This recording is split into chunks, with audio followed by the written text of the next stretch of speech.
These are the kind of scenes that used to be reserved for FA Cup finals. But for the second day running, a tremendous full house atmosphere here at Wembley for an FA Cup semi-final. Today, of course, it's the all North London affair, Arsenal against Tottenham. It's a sea of red and white at one end, as you would imagine. And the Spurs fans in excellent voice at the players' tunnel end.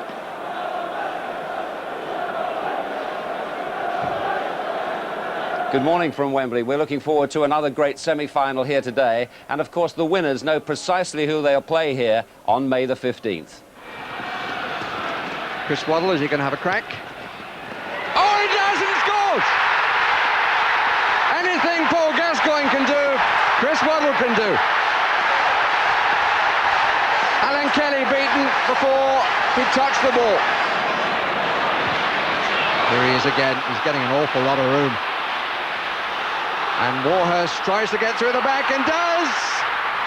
And it comes off the top of the bar.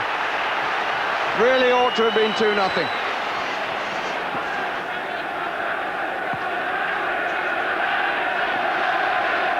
Won cleanly. And a wonderful strike.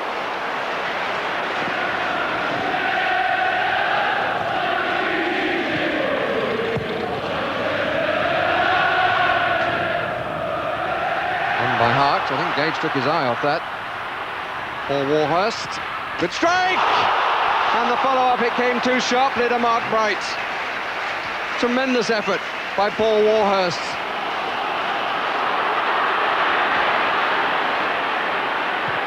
That's a better ball, Alan Cork.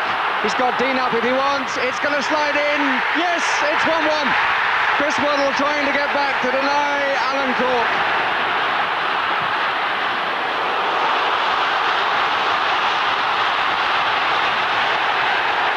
And here's Hurst!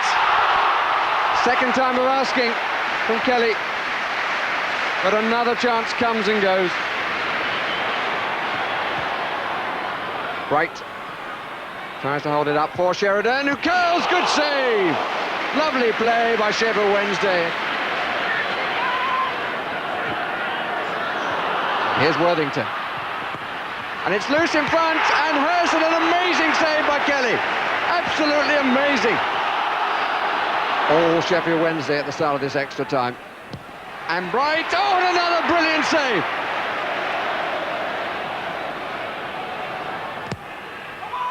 Bright.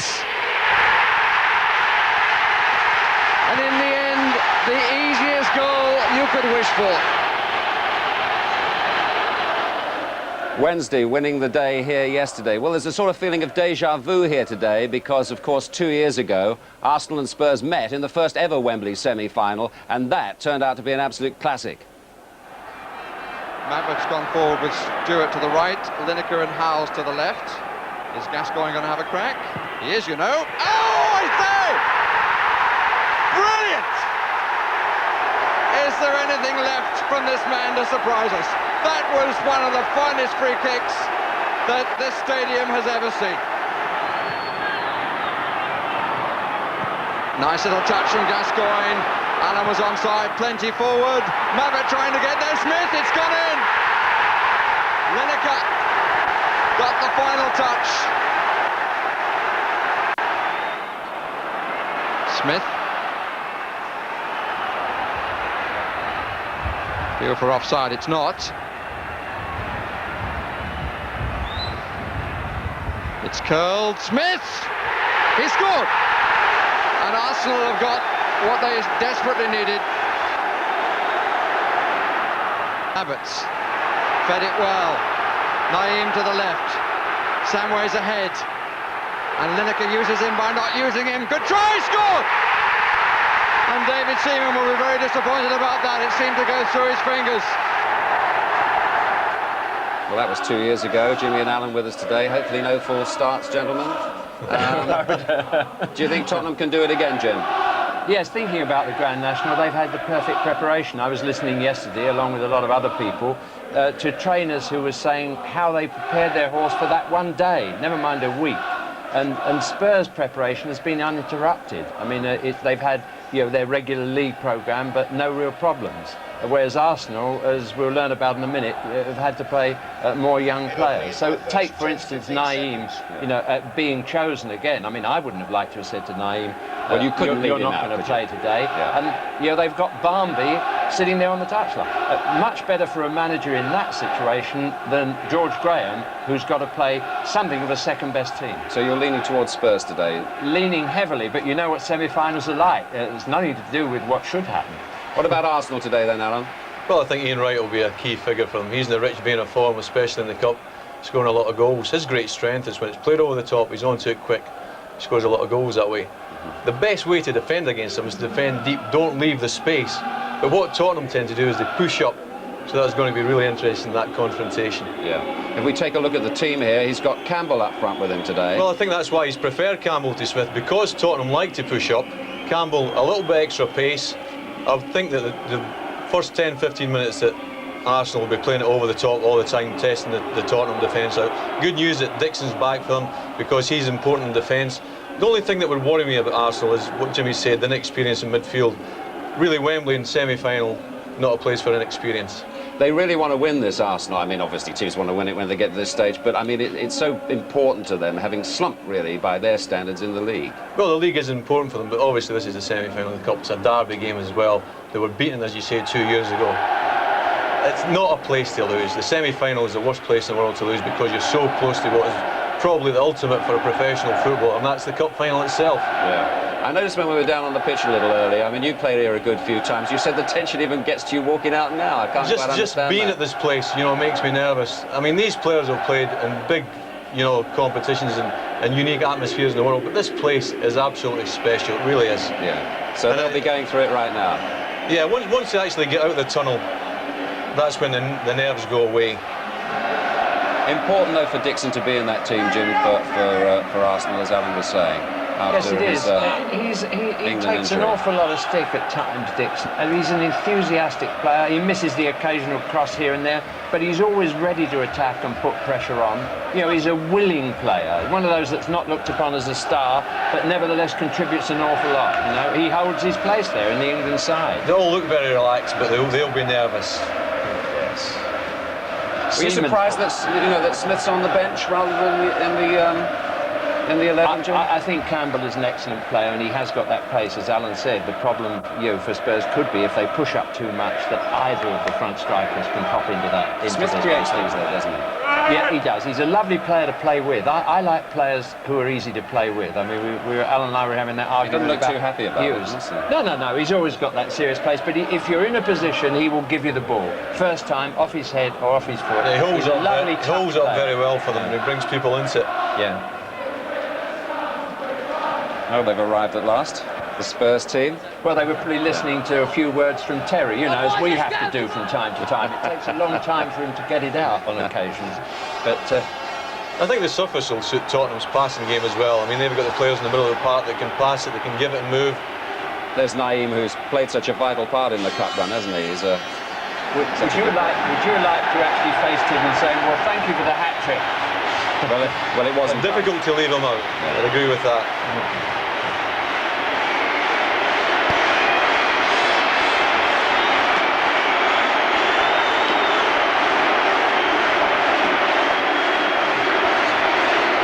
There's some days these are here, aren't there? Oh, it's tremendous. It just makes you want to get out there. It really does.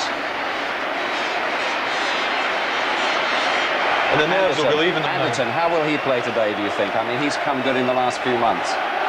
Yeah, that's a tribute to Spurs coaching methods. I mean, he came in, the crowd were unhappy with him. Spurs spectators expect, as most of them do, instant success.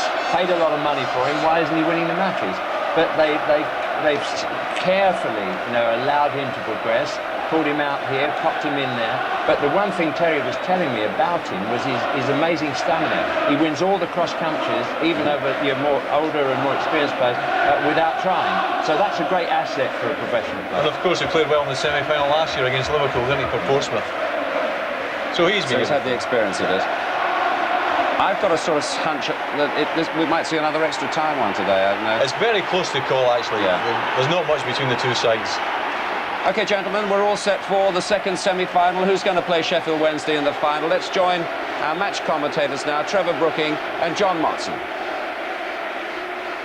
Thank you very much, Desmond, and good morning or nearly good afternoon to everybody. It's a scene I think we're going to get used to this on semi-final day, because I spoke to Sir Bert Millerchip, the FA chairman, who's there with his wife Barbara at yesterday's match. He's sitting next to Alan Sugar as well there, and he tells me that he personally is absolutely in favour of all semi-finals in future being played here after the success of yesterday, when there were 75,000 people in the stadium, and there must be that many in the ground again now nearly as kick-off approaches today.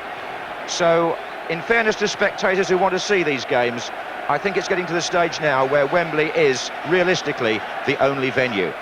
Let's have another check on those team lineups that Alan and Jimmy were referring to. For Arsenal, Lee Dixon passed fit at number 2, Kevin Campbell preferred at 9, and what a young midfield trio there. Number 4, Hillier, number 7, Parler, number 11, 18-year-old Ian Selly. Those three players haven't been starting many of Arsenal's recent matches, so quite a change around there by George Graham. Selly, in fact, the youngest player in the match. How are they going to play, Trevor Brooking? Well, it's an interesting selection, as you say. I mean, the back four looks very solid as normal with Dixon back, but the midfield trio, Selly, I think, gets in because he is probably a good passer and will help the supply line to Merson, who's going to play as a floater, and Campbell right up front. Hillier, more of the anchor man, perhaps picking up Samways, and Parler, who's a very energetic player and runs all over the field. But those three will be trying to hustle also to make sure Spurs don't get too much time and space in that area. Well, there were 6 survivors there from the semi-final 2 years ago. Spurs, in fact, have 7, including Naeem, who came on as sub that day, as Desmond said, starting the match now in preference to 19-year-old Nick Barmby, who's on the bench. It's the team that won at Manchester City in the 6th round, so will they play the same way? Well, I think they will. 2 young fullbacks who defensively I think have improved a lot this season. They like to get forward, but they've become more aware of those defensive responsibilities. Sesley do the anchor man's job, probably looking after Merson as he floats around, and of course up front more Anderton, who I must say I prefer in his old Portsmouth role, sort of wide on the right side of midfield, but because Barmby's on the bench, he'll be pushing closer to Sheringham. Now this lad Selly, what an opportunity. He only made his debut earlier this season. I was at the game against Blackburn Rovers. He comes from Chertsey in Surrey. Nice passer of the ball. He was away with Barmby with that World Youth Championship squad in Australia, which is why he's not played much recently. But what a day at 18 to be taking part in a match like this. And the referee, Philip Don, who comes quite near from here, 15 miles away in fact, from Middlesex, he's got a test on too, because I saw the league game between Spurs and Arsenal at White Hart Lane at the end of the year, and there was trouble that day, as you may know. It was widely reported, and the referee on that occasion has since threatened to retire because of some of the abuse he suffered since. So there is a certain test of temperament here today as well for all concerned. But on this glorious morning and afternoon and fine Wembley surface, we can only hope that Terry Venable's type of football, and that preached down the years by him and George Graham, is seen to be today, on a showpiece occasion, the deciding factor to determine who plays in the final itself. Arsenal red and white, Spurs traditionally white and blue, and Ian Wright up front straight away. And the first foul, in fact, is by Merson.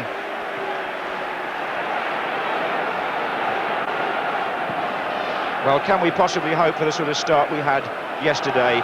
The old Spurs favourite, Chris Waddle, 63 seconds. Ruddock takes the free kick, looks for Sheringham. Up goes Tony Adams, away by Hillier. Definite that Parler's playing on the right side at the moment. Merson's to be just in behind the front two, which Trevor will pick up, I'm sure, as the team settle down. Here's Linnigan. And Sheringham just hoping to sneak in there. That's Naeem on the far side. Yeah, you mentioned Merson. I mean, Merson will play just behind the front two, and Sedgley is the one actually who will be detailed to mark him. And at the other end, Hillier is sticking closely to Samways, and those two are very influential midfielders, like to get forward and supply the strikers. It'd be interesting whether Samways or Merson gets the more space. It's such a dramatic day, isn't it, the semi-final, wherever it's played, and two North London rivals here whose head-to-head record over 121 matches is Arsenal 51, Spurs 45, and 25 games have been drawn.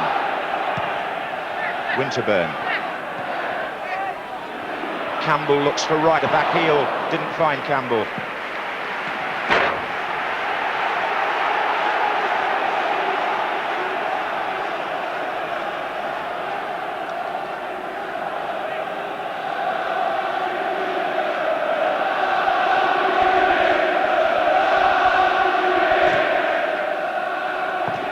Winterburn.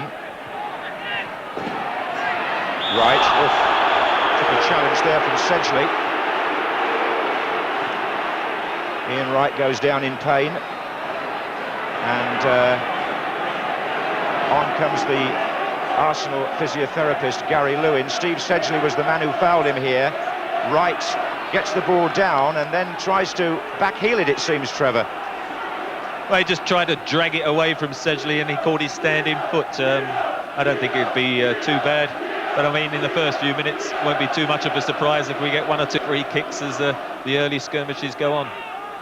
Well, we've talked about free kicks on these occasions. Not quite the position here for a Gascoigne or a Waddle, but certainly one that Merson could bend in dangerously. I see Linnigan's made his way forward for Arsenal too. And Eric Torsvet got hands to that, but didn't seem to pick it out cleanly, and Arsenal have a corner. Not the first touch you really want in an important semi-final like this. Hillier will take the corner. Adams and Linnigan have both gone forward, and Parler's there in the 6-yard box as well. Going for the flick on Parler, it was Sedgley, then it was Merson, and wide is Hillier. It's out.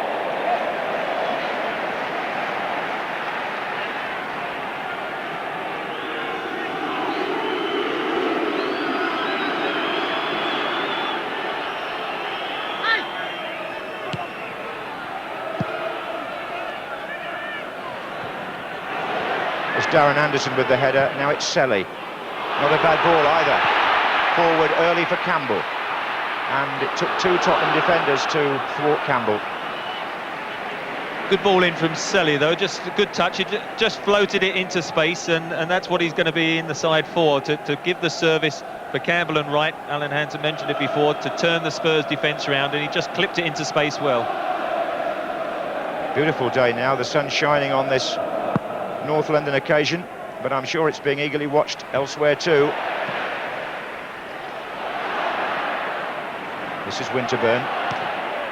Again, Arsenal go for the early ball forward. This is Ruddock.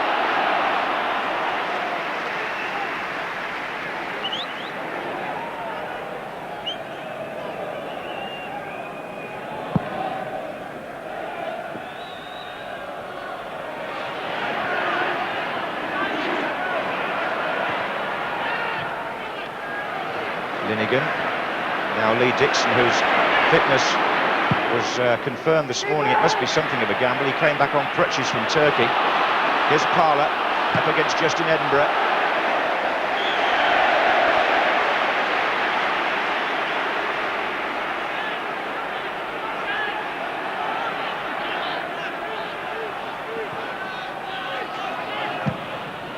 Away by Mabbott.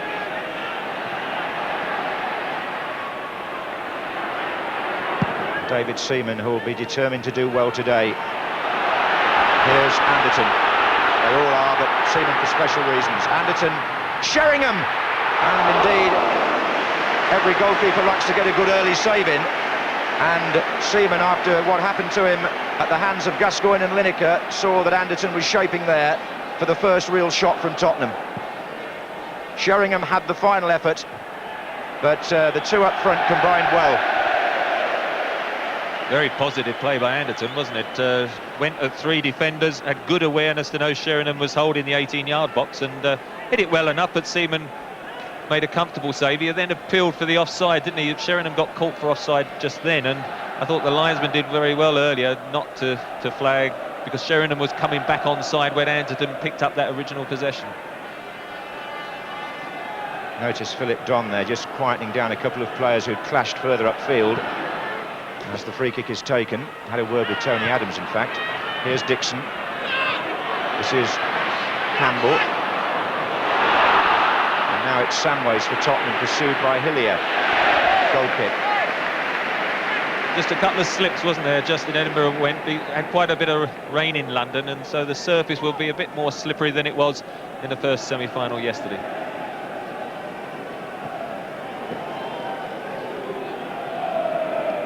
Now another conversation between Lee Dixon and the referee. Mr. Don is known to be a firm disciplinarian. He won't stand any nonsense. Naim gets a word in as well. I think it's all to do with that first offside decision when Sheringham ended up with the shot. Anderton, when he picked up possession, Sheringham was 10 yards offside, but he was coming back on to play, having sort of closed down on the goalkeeper. And I think it was definitely a good decision by the referee and the linesman to say, you know, keep the game flowing. This is Winterburn.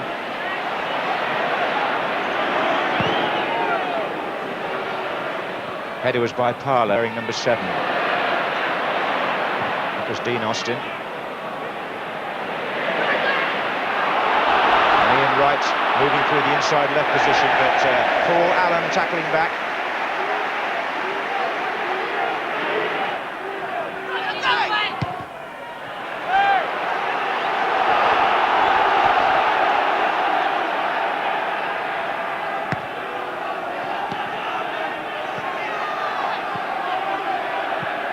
Winterburn to take the throw for Arsenal. Gets it back from Merson. Merson again. Parler's the player offside.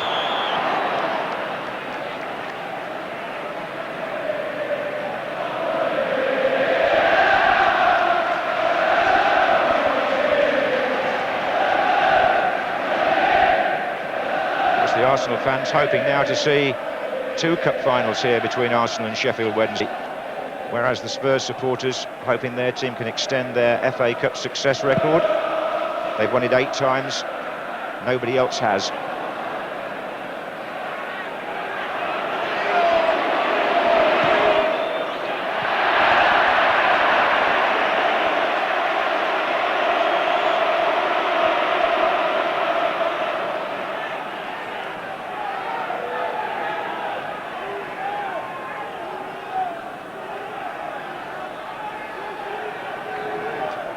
Dean Austin.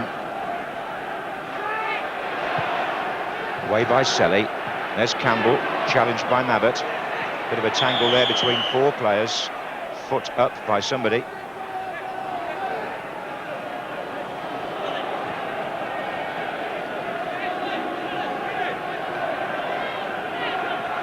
And indeed, the way of sorting that out is to drop the ball.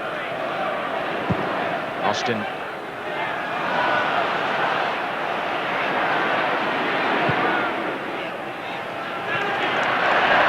Mr. Don had charge of last year's final between Liverpool and Sunderland, as I recall, Trevor. So experience on the big occasion. You have to be eagle-eyed early on because everyone's marking down. I mean, they know each other so well, and it's very evident in the first 10 minutes, particularly both managers being very aware of the dangers of the other side. And at the moment, they're stifling each other. Naim for Spurs. Linnigan for Arsenal. Parler. Challenge coming in from Edinburgh.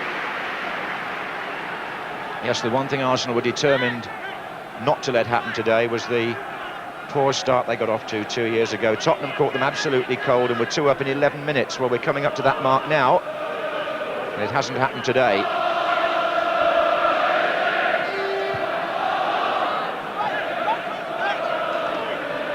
Dixon's throw, on by Campbell, right challenging. Good play by Ruddock. This is Merson on the right now. And he's done ever so well, Merson. And Dean Austin has to clear, but it's not really away. Merson again, and this time a free kick. But it's obvious from that Merson's got licence to roam. Well, he has, and he's going to have to if he's going to shake off Sedgley, but he got away from 3 defenders there. Terrific bit of skill. Couldn't quite get the final cross in properly.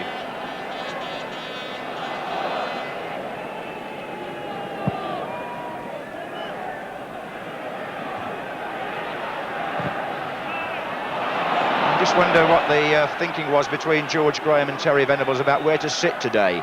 Both tend to start matches up in the stand, but look at this. Terry on the front row, next to Doug Livermore. George there as well, next to Stuart Houston. They want to be close to the action.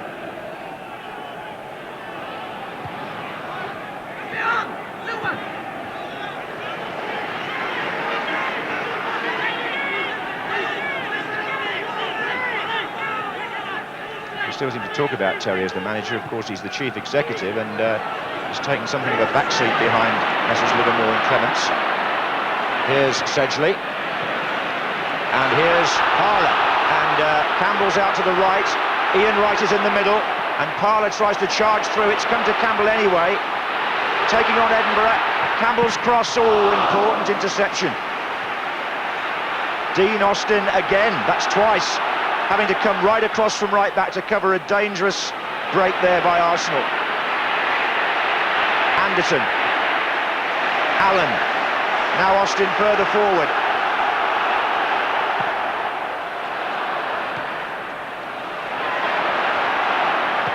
He started well, the number 2 for Spurs. Young lad on a big occasion. And here's Paul Allen. Sheringham in the middle. Naeem further over. Anderton joins them now. Foul. And Adams reacts a little angrily as he gets up after bringing down Paul Allen. Now the test here is whether Arsenal can contain Ruddock and Mabbutt. Ruddock's gone up to the far side of the area. Adams looks to be marking him. Mabbutt's in there too, and so is Sheringham.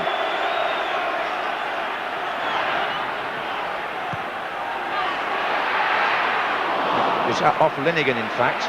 And now Campbell takes on Sedgley, and it opens up for Arsenal. Hillier's in the middle, Wright is further forward. There goes Wright, locked off. Strong run by Campbell, wasn't it? He is a powerful player. He's had a poor season, strangely enough, and then about 3 weeks ago he scored a couple of goals and has suddenly come to life again, and that's why he's kept Alan Smith on the bench today. He went past it just in Edinburgh earlier, didn't he, down the line, and got a good cross in, and so he started well. Here's Selly, Hillier, Winterburn. Testing Spurs with the long ball, but as yet the Tottenham defence looks firm. This is Campbell again, though, making a nuisance of himself.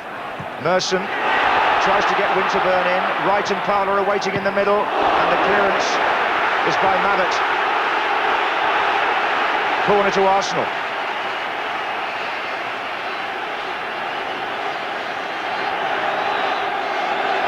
Well, they'll want David Hillier, presumably, to swing this in with his right foot. Linnigan and Adams have joined Campbell and Wright in there.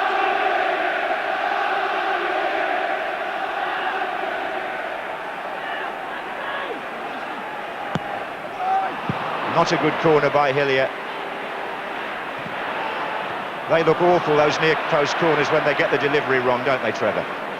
Yeah, anything short and that is cut out does look poor. I mean, Hillier's looking to get it, whip it into the 6-yard box. Arsenal had 5 players in there and such, and Linnigan and Adams are the 2 main ones that they're trying to get just the faintest of touches.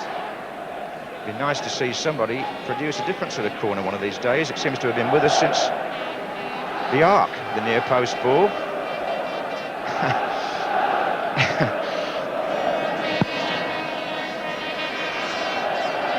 That's Linnigan. Ruddock. Anderton. He's picked up a bit of pace.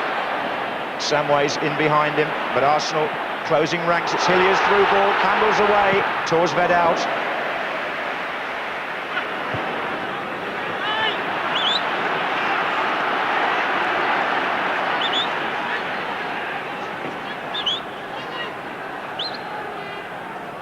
Terry Venables with a few words to get across there.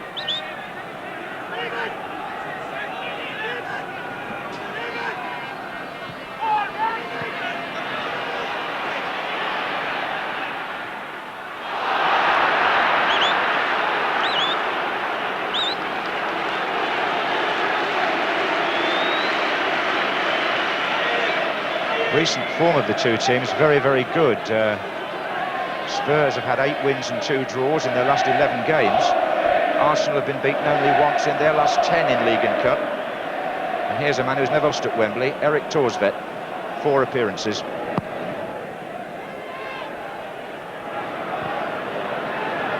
Selly.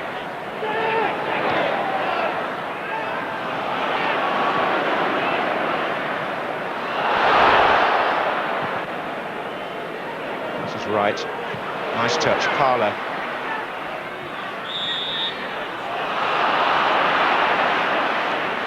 Wright's foul on Sedgley. 9. Samway's well forward, pressing Dixon. Plenty of practice for Seaman on the kicked clearances so far.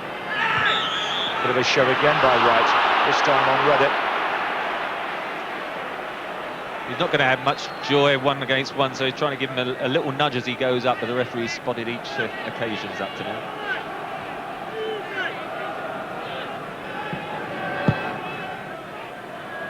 Sheringham's header. Harry Mabbott was up on the chase to try and pick up Sheringham's flick there.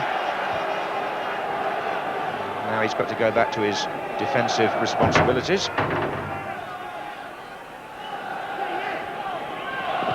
This is Austin. It's Anderton. Through run by Sedgley here in the area, couldn't reach it. Scored, of course, at Main Road in the last round, Steve Sedgley.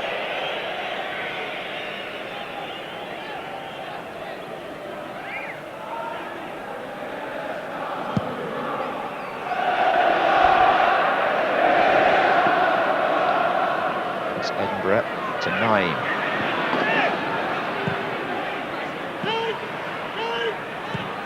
Sedgley looks for Naeem again. Now Dixon facing his own goal.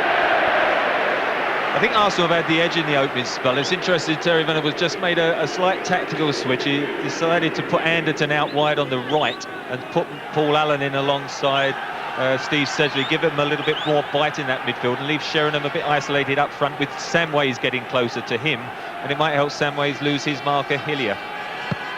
Yes, there's quite a lot of tactical thinking gone on, because I don't think Tottenham knew the Arsenal, well, I know they didn't know the Arsenal lineup until half an hour before the game. That was Samways getting it wide again. Anderton. It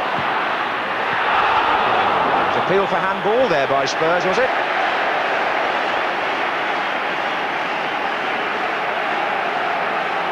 Well, Anderton, I think they appealed there against Linnigan, was it, Trevor? As he hooked it on, it had to clip something, and they said it was his head. I'm not sure it would have been deliberate, though. Corner kick. Ruddock's in there, so is Mabbott.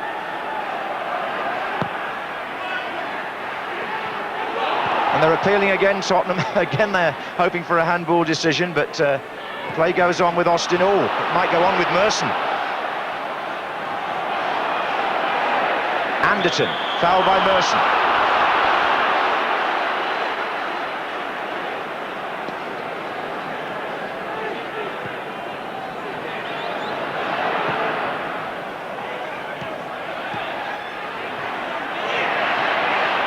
Samways, and now it's Naeem.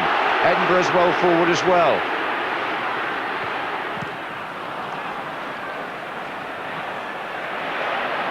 Parler.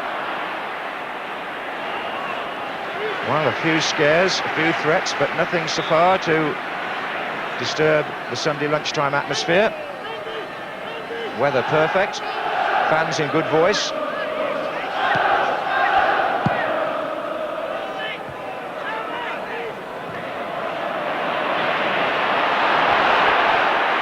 Allen for Spurs in that more central position now. Sheringham's got Samways going down the left wing. I've seen quite a lot of Spurs-Arsenal matches down the years, and there is a tendency, especially in the league games, for the two teams to cancel each other out, and there have been a lot of low-scoring matches. That semi-final was a bit of an exception 2 years ago. Well, definitely, I think Arsenal had that little bit of the edge in the opening spell, and Terry Venables looking at it, seeing Samways not getting much joy, has pushed him further forward now, and as I say, got Anderton out wide on the right, and balance will look a bit better, and I think Paul Allen will be that bit more competitive alongside Sedgley in the midfield. This is Dean Austin. Flick on was by Sheringham, looking for Samways. This is Winterburn. Goal kick.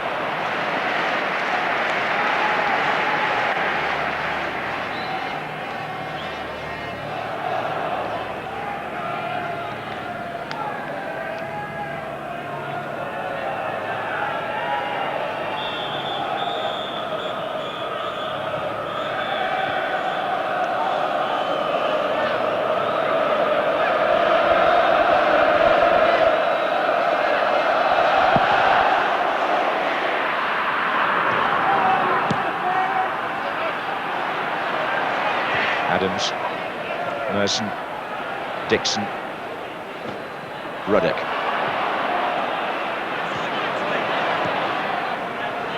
Selly. Halfway through the first half, and no sign yet of any classic football, I have to say that. It's a little bit functional so far.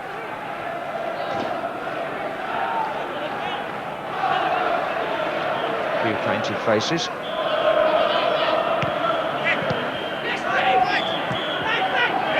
Hillier, Sedgley, Austin, and Linnigan coming in for the header, but it's fallen in the end to Parler.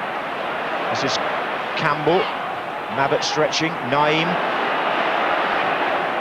Now Samways. He's got Edinburgh charging up from left back. He's got Sheringham in the centre, and he's got Linnigan to beat. Naeem. Anderton.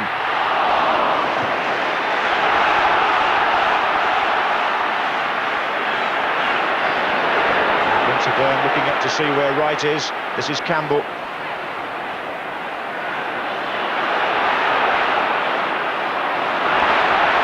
Sedgley for Tottenham, and now Sheringham. Winterburn's well out of position here. Sheringham making the use of the space, and he's gone inside, but he went a shade too far, and Linnigan blocked it. And Merson now the long ball, searching out right. This is Sedgley.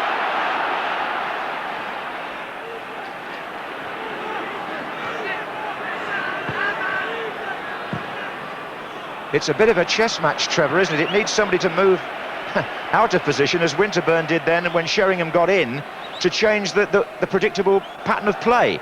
Yeah, somebody just took a chance to throw an extra man forward, and then it broke down. That's what happened there. Suddenly there was a gap at either end, but neither side were able to capitalise on it. I think as the game drags on at Wembley, it'd be very unusual for it to be so tight over 90 minutes. I think gradually you will get the space develop, but at the moment certainly they're cancelling each other out. They know each other so well, and they're sort of really making sure that the danger men don't get the space they want.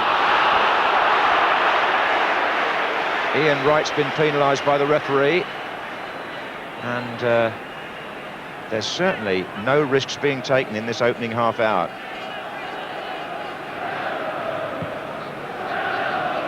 Dixon, Merson. It's Campbell with Ruddock.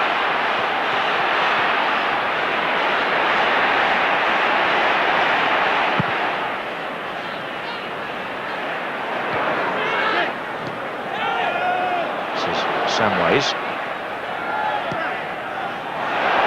Anderton. Sheringham nearer to him. Naeem is the man he picked out further over. Naeem into Sheringham. This is Allen, he's going to set up here. Anderton. Allen tries to go for the return.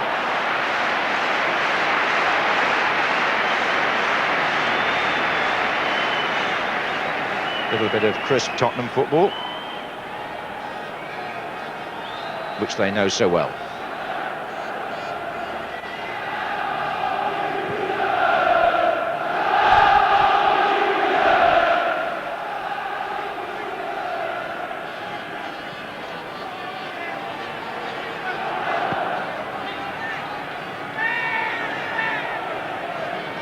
That was Wright. That was Edinburgh.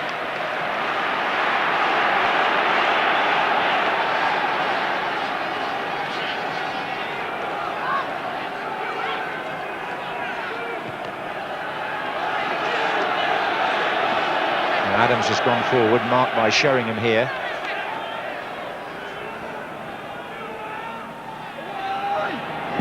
But he jumped underneath it, Tony Adams. That's back in by Linnigan. Both sides just charge out. Whenever it's half cleared, you'll find both defences sprint out of the 18-yard box, and you're going to get the obvious number of offsides. It's going to be very difficult for forwards not to get called offside. Offside, exactly as you said it.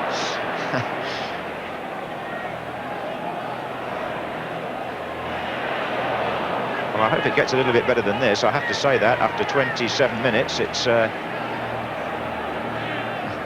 very much a game being played in the minds of the coaches at the moment, I would say.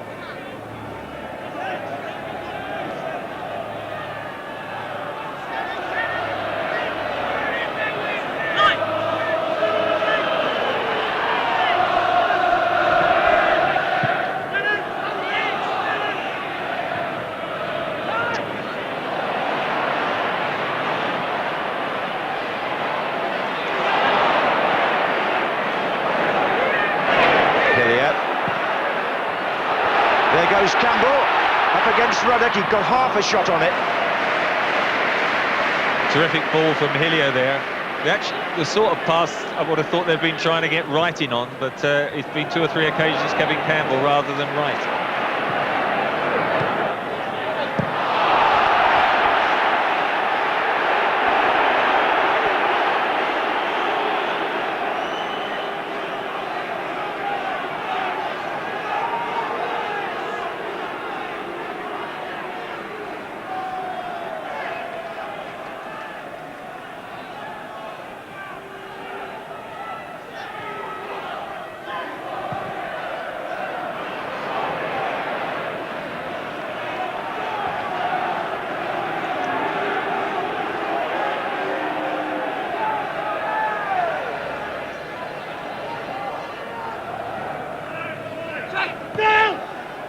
Anderton, Samways had run offside, so Anderton went himself.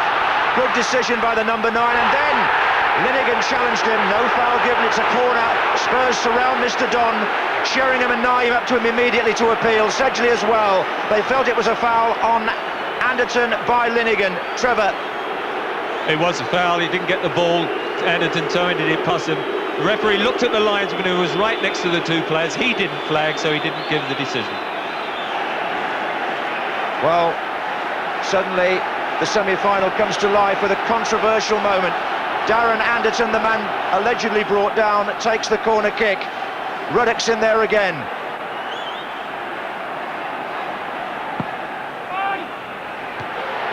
And Ruddock appeared to be held there as well, but with his arm on his head, he signals, but nothing's given. This is a good spell for Tottenham. It's Edinburgh.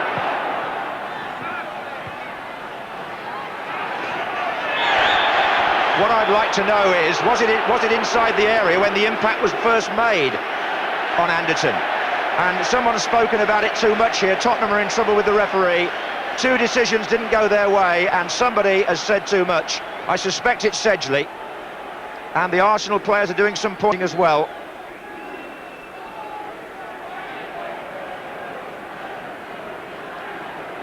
It's Paul Allen, in fact, who's being booked. Yellow card for Allen.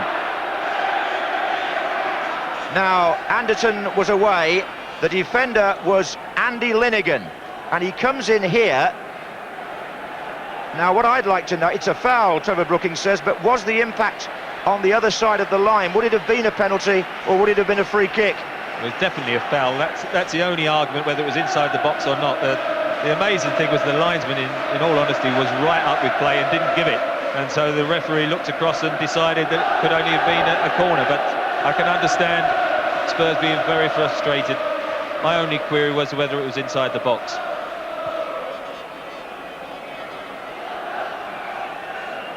Well, we should be able to tell here. I mean, I think when he slides in first of all, you'll see that he's outside.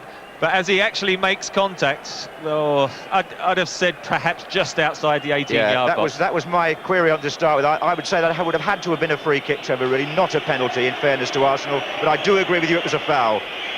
In the meantime, Linnigan got a bang in the eye. We're not quite sure how. There was all sorts of reaction to that corner that followed. And there's some some good humour down there, it would seem. Certainly there's David O'Leary sharing the joke. And I think somewhere there, George Armstrong, a member of the famous double team, yes, with the white hair in the centre there, played with George Graham. There's George. And as an old winger, he would have had a view, no doubt, on what happened there on the flank.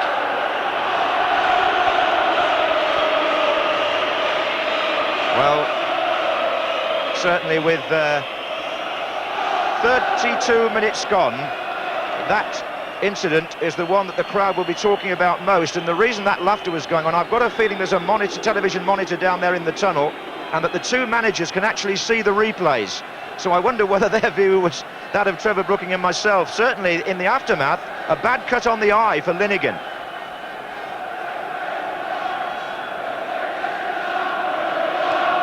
We had one last year in the final, didn't we, involving Bracewell when Philip Don was the referee. A huge call for a penalty which wasn't given. But this one, I honestly think, if it was a foul, it was outside the area when he made the challenge. Seaman to take the kick in the end. Selly.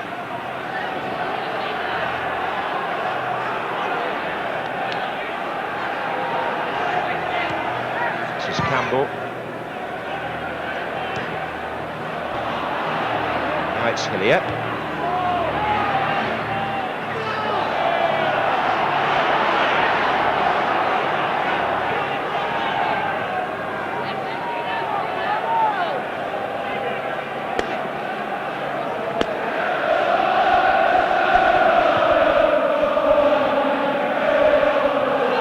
Header again, it was a slip by Campbell, but the offside flag was up anyway.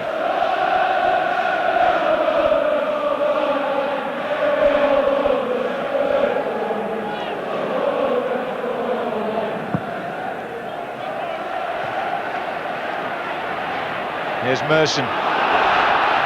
Oh, we saw where Torsvet was. Terrific bit of vision there. In the end, initially you thought, well, no, what's he doing? But of course, Torsved was off his line outside the 6-yard box, tries to hit it with the outside of his foot, doesn't quite get the swerve.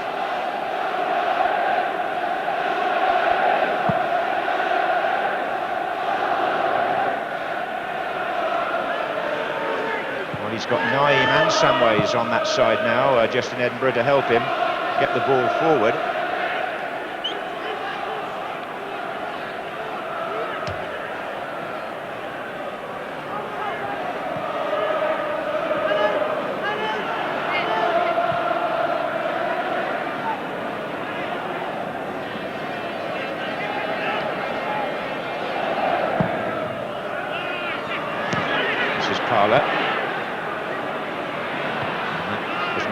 Parler again, trying to take on two of them down that side, and he'll be happy enough to get the throw for Arsenal.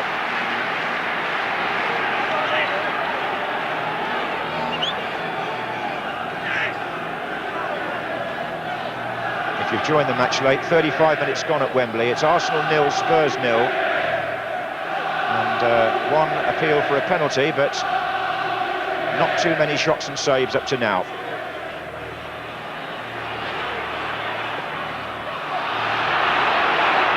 Well, is Naeem allowed to stand there? To the referee to decide. Campbell goes up. Dixon comes in.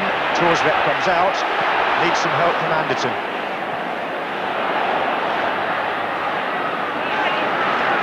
Winterburn.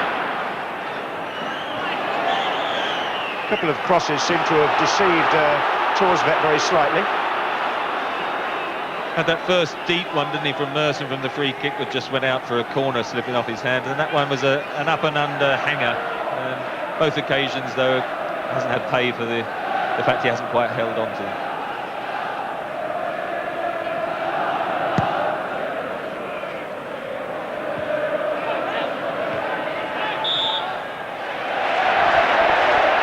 Many years ago, one player specialised in jumping up in front of his opponent, and he was about to take a throw.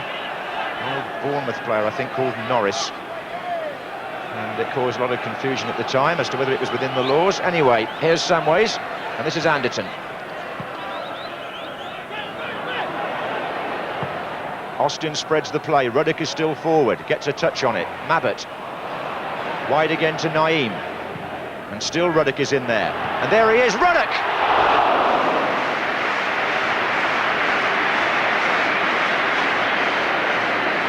It's always dangerous, isn't it, Neil Ruddock, in those situations.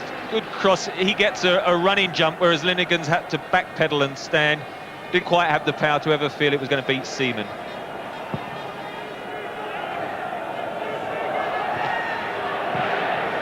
Here's Merson. In the way was Mabbutt.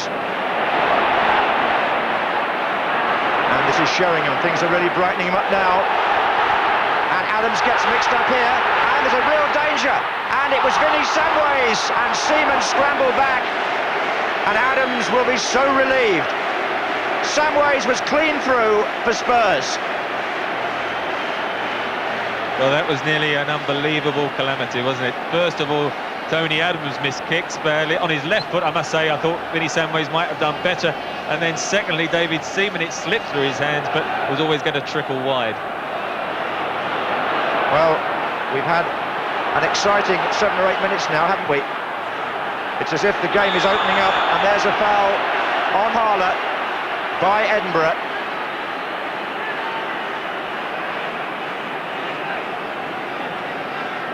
And again, the referee just calming down a bit of reaction there. It was Samways who had to be led away from him by Sheringham.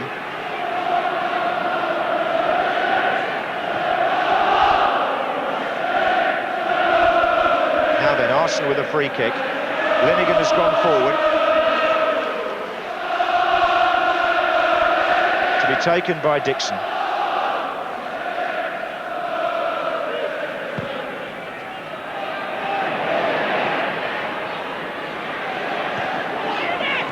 Winterburn.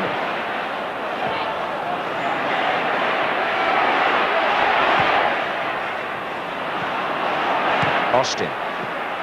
Oh, good touch by Samways to Sedgley, and back again. But it was Anderton whose pass was rather hurried. Here's Selly into Merson. Ruddock. 6 minutes to go to half-time at Wembley. No score between the great North London rivals as they play for the right to meet Sheffield Wednesday in the final here on May the 15th. Mabbutt.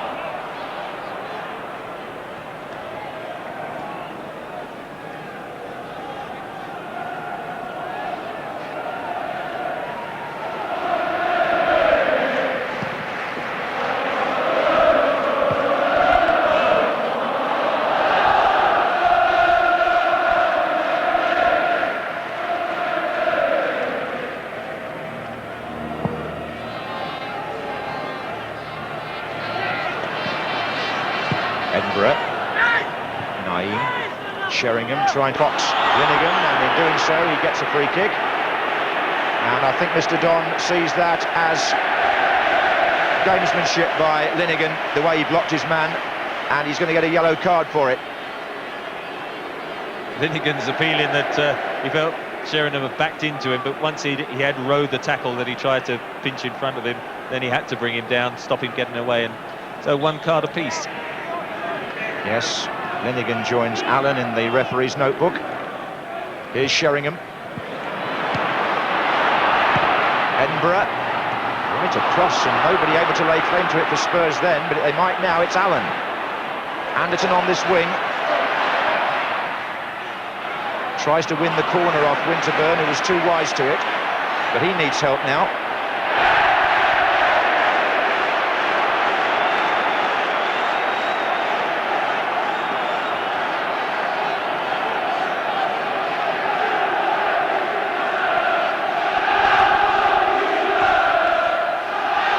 Selly. Here's Wright. They've kept him quiet so far, have Tottenham. And Dixon was a bit tight there. It's Naeem. Sheringham in the middle, being joined now by Anderton and Sedgley. And Naeem tries to find Sedgley first time, can't. And it comes off Adams, and then it's Winterburn, and Arsenal are in a fix here. Well, they've got out of it. I'm not sure that they know how. This is Merson. And through the middle goes Campbell at the other end. Wright and Selly waiting in the centre. It's still Campbell.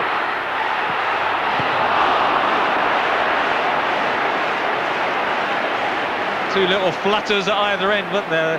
First of all, a couple of little panics. Wright's ball to Dixon, where Naeem pitched it off him, and then it went into the box, and Adams sliced his clearance, and then they managed to hack it away, and then a good ball from Merson to release Campbell, who's getting clear a lot more than Wright, isn't he? Well, he is, actually, and that's a foul by Linnigan on Sheringham. And the second half of this first half has been much more interesting than the start. It's suddenly, the match has produced 3 or 4 incidents, any one of which could have produced the first goal. And indeed, at the moment, Ruddock is lining up for a possible free kick, and Arsenal, mindful perhaps of what Sheffield United didn't do, have formed a wall. And Ruddock chips it in. Headed on, in fact, by Mabbutt. Naeem.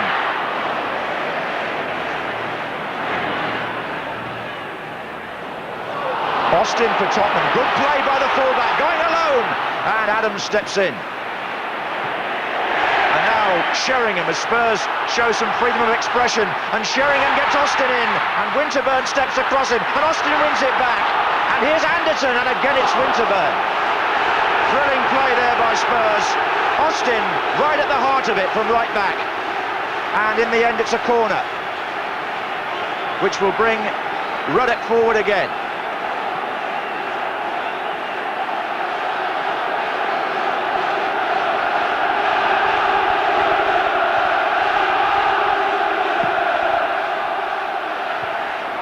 Two Arsenal players jumping with Ruddock, knocked back in by Allen. Offside flag up against Sheringham in the centre.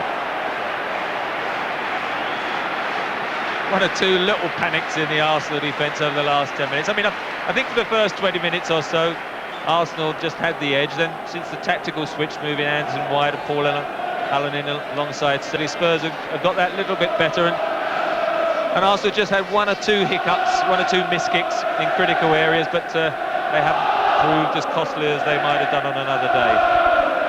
That's a fair summing up with a minute to go in the first half. No score, but Spurs have had Arsenal rattled in their last 2 or 3 attacks. That was Samways to Naeem, and they're playing some good cohesive football in this spell, Tottenham. Helped on again by Edinburgh, but just as I said that, it all goes wrong.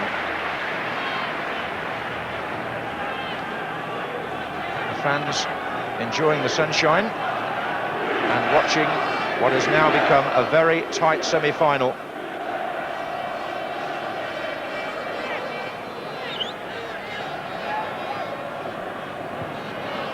Merson had some good moments, Paul Merson already. Back by Mabbutt. Dixon.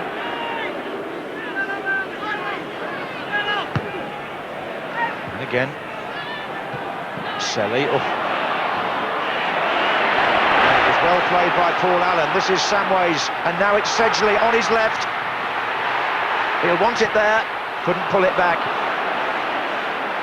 But it's still with Tottenham. Edinburgh. Samways. Ruddock.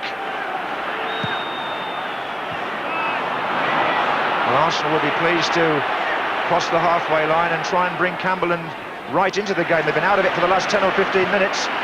And here's Anderton, who's very much in it. Takes on Linnigan. Sheringham is onside, but didn't quite have the extra yard, and Seaman not pleased with the challenge at the end. Just a bit of frustration for Eddie Sheringham, because Tony Adams, you'll see, just step up, but when the ball was played, it wasn't offside. It just ran away from him too much. Parler.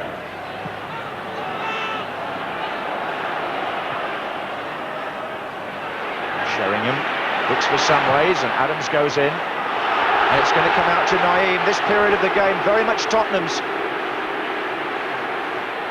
Naeem forces the corner.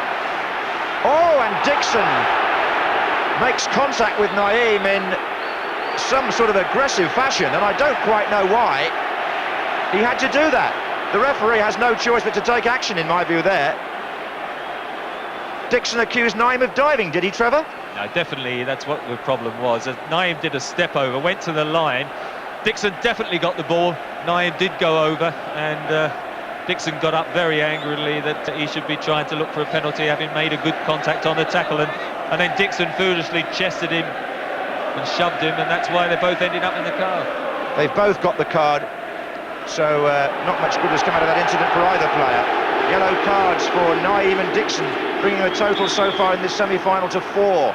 Few players on the edge here. Spurs have the corner.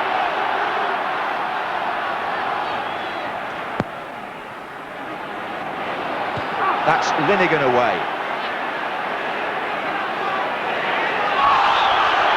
Foul this time by Selly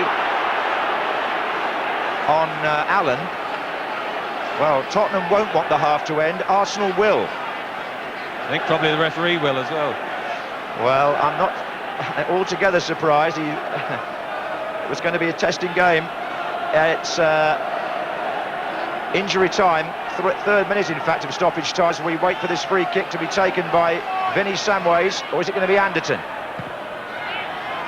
Sheringham goes in for the header. Now the whistle will go for half-time, which will take the sting out of things for a few minutes. The referee, Neil Reddick's gone up to the referee to protest about something, and in fact the referee is waving Ruddock away as tempers rise slightly at the end of the half. In fact, Doug Livermore ran across to make sure that Ruddock didn't continue that conversation, and quite a lot of activity there, not all of it in the goal mouth, towards the end of the first period.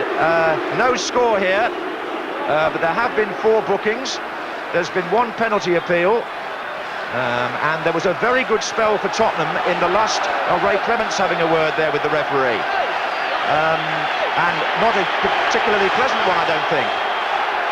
So Trevor Brookings worked a good start for Arsenal and then a good finish to the half for Spurs, but the situation, Desmond, is 0-0 between the North London rivals. Thank you, John. We would appear to have a match on our hands at last. Reflections in a moment or two. But for the moment, we pause for the news now. From 0-0 here, if you've just joined the match between Arsenal and Tottenham. It started tamely, didn't it? But it certainly boiled up in the last 10-15 minutes, Jim. Yeah, boiled up in the wrong way in some respects, but I suppose a match like this of this importance, you expect a little bite in it, which is the term that's generally used. Spurs played it very cannily. You know, they let Arsenal come to them to start with, and we were saying that Arsenal looked the better team for the first 15-20 minutes in what was a dull period. But on the other hand, Spurs gradually began, I think, to release players once they realised that they could get at the heart of Arsenal defence, and then they showed that they're a much more accomplished and experienced passing side. Yeah. But they didn't turn it to account, so it's still 0-0. Yeah, it was drab. It was drab first 25-30 minutes. You know, the ball was going too long from both sides. Both sets of centre-backs were just lapping up. They'd come in the air, they were heading it down. Then all of a sudden it opened up, and Arsenal started to panic a bit in defence. As you say, we've now got a game in our hands. Early on, Wright Campbell looked dangerous, but in the end they weren't getting any kind of delivery. Well, Campbell did. That must be the kiss of death for Ian Wright, because he's hardly had a touch in the first 45 minutes. Every time it's gone over the top, it's gone to Campbell. He's the one that's had the chances. The player for Arsenal has been Merson, and the player for Tottenham has been Anderton. Both very, very good in the day. Well, Anderton's certainly been involved, Jimmy. I know you're an admirer of him nowadays, and he's had quite a few good touches in that. Well, he proved how much he's learned, really, in this game. First of all, he makes a chance, I think, for Sheringham here. A lovely run. He sees the opening, has got the pace and the stride, but the good thing was that he picked out Sheringham, and the ball popped up a bit. He didn't get the full force of his shot behind it there. But nevertheless, it showed his vision, even when he's running under pressure. See, this is what he does well here. He gets space, and that's not easy in a game like this. And he looks up, and that's class. It's a bit reminiscent of Chris Waddle yesterday. Naeem takes this down beautifully too. Watch this, look. Yeah, That's great nice control. Great first touch. Now, there was the penalty incident. Now, we could spend 10 minutes talking about this, because there are so many issues involved, quite honestly. I mean, I don't think that Linnigan did mean to foul him. I think he thought he was going to get the ball, but he didn't get the ball. And in the end, of course, it starts 6 inches outside and ends I think 2 yards inside. Can I make the point? Sorry. What I'm going to say is, in those circumstances, surely the referee should exercise the spirit of the law. There is a man who's in a goal-scoring position, you know, not half through the tackle. Exercise the spirit of the law in what way? Exercise the spirit of the law in what way? Well, in the spirit of the law, that if it's so close to the line, no, nobody can really judge at that speed whether it's inside or outside. Give a penalty. You exercise the spirit of the law and say that is a penalty kick. You're causing all sorts of problems if you start having rules. No. If You've ever been on referees' courses, that's what they will tell you. The referee has the ultimate decision. And if he says, to my mind, the spirit of the law in that circumstance, He's not even given the free kick. No, but that's a mistake. That is a positive mistake. Well, I think the consensus of opinion would be that it should be a free kick. Obviously, it was a free kick. Yeah. Whether or not he's going to give it as a penalty. Let's move on then. Judgment. Tony Adams was the hero for England on Wednesday night. Things turned around a little bit, and today he made a bit of an error, which was involved in a bit of an error, which led to Samways having a chance. In actual fact, he had a bad 5 minutes. He tries a pass back here to Seaman. He gets it all wrong. Samways coming in, and this is actually the best chance of the game. He takes in his favoured left side. And actually, Linnigan does very well here, just to push him off. And Seaman, it wasn't coming hard at him, but it's gone through his legs. And in actual fact, if he'd been standing there on the goal line, that might have been a goal. But that was possibly the best chance of the game. Yeah. Well, a mistake to see Adams, who was the hero in the week. I mean, now turning out to be, the duffer. Is quite extraordinary. Everybody was saying he's come of age at last, and now he's got composure. But I think that's because of the inexperience in front of them. I think the Arsenal, that was just a bad pass back. No, I'm not talking about that particular instance. But his form and lack of confidence is because they've got too many youthful players in the side. They haven't got the experience. Once upon a time, pulling people back like that wasn't part of the game. They seem to let it go now. Samways got pulled back twice there. Oh well, that's I used to be very good at that actually. But you did it. You did it definitely. We didn't see it. You went with that hand and did it with that hand. But it's part of the game. As soon as somebody comes past you, automatically your hand comes out, and that's what happened there. And as you say, the referee lets it go. But I actually thought Linnigan did very well there to get back and just put him off his shot. As you both said, the game got a bit niggly towards the end of the half there. Yes, that was and there was an incident here. Because it is a nice occasion. The supporters are well behaved, and we were really perplexed by that. I mean, there's no question that I'm. Well, he did retaliate. At that point, he walked up and gave Dixon the opportunity to behave badly, shall we say that, instead of just getting on with it. I can't understand Dixon there. He's made a great tackle, and he gets up, didn't he? And discipline is. Steamed up. Okay. Right, let's go down to the tunnel now, because David O'Leary is down there, Gordon Jury's down there, and of course Ray Stubbs is down there. From an Arsenal view, what did you make of all that? I thought we started very well. I mean, Tottenham, the last 10 minutes have finished the best, but if you can learn from 2 years ago, I mean, we didn't start playing, the first 20 minutes the game was really won, and we really wanted to get off to a good start, and we did, and it was pretty even, but as I say, Tottenham have dominated the last 10 minutes of the game. You needed a goal really there, didn't you, because you were playing so well? Yeah, I think as David says, it was very tight early doors, and I think the last 10-15 minutes we come into the game more. I think we'll be disappointed the fact that half-time came as early as it did, so hopefully we can go out with the same attitude we did in the last 10-15 minutes here. What did you make about whether it was a penalty or whether it wasn't a penalty? As an Arsenal player, I thought it was a great tackle. And what was the view from your side of the bench? Yeah, our two subs were warming up behind the goal as well, but they thought it was definitely a foul, but whether it was inside or outside the box was a different matter, but they definitely thought it was a foul. I expect you want to continue in the same vein now as you ended the first half. Yeah, I think, as I say, the last 10-15 minutes I thought we came into the game and dominated, so hopefully we can start again the second half the way we ended the first half. For Arsenal, got to get Ian Wright in it more? Well, Kevin Campbell's the one we've got in down the channels, and I mean, Ian has had a very quiet half, but that's really when he's at his most dangerous, and hopefully we all know if we can give him the ball in the right area, what he can do, and hopefully we can do that in the second half. It's getting tense and a bit niggly out there. Semi-finals of the FA Cup are always tense, but when you've got it against the two great rivals, it's even worse. And I just hope we haven't got to do what we did 2 years ago and come away from this stadium feeling very bad indeed. Everybody pretty calm on the bench? Yeah, as I say, I think we're quite confident the way things have been going in the last 10-15 minutes. So confident, but as they say, Ian Wright's not been in the game, but that's probably when he's most dangerous. Thank you, gentlemen. Keep calm. Well, we'll all try and keep calm. I didn't see much calmness around at Aintree yesterday, but we'll see what we can do today. Well, moderately. Yeah. Where's the game going to be won in the second half? I mean, traditionally at Wembley, things tend to open up a little bit more in the second half, or certainly as the game nears as the game progresses, players get tired, there's more and more space. I think Tottenham are looking very, very strong. I must admit, the last 15 minutes of first half, they started passing and moving. But Arsenal's still in the game. I think your man Wright's not going to have another half like that. I think he's going to have a decent...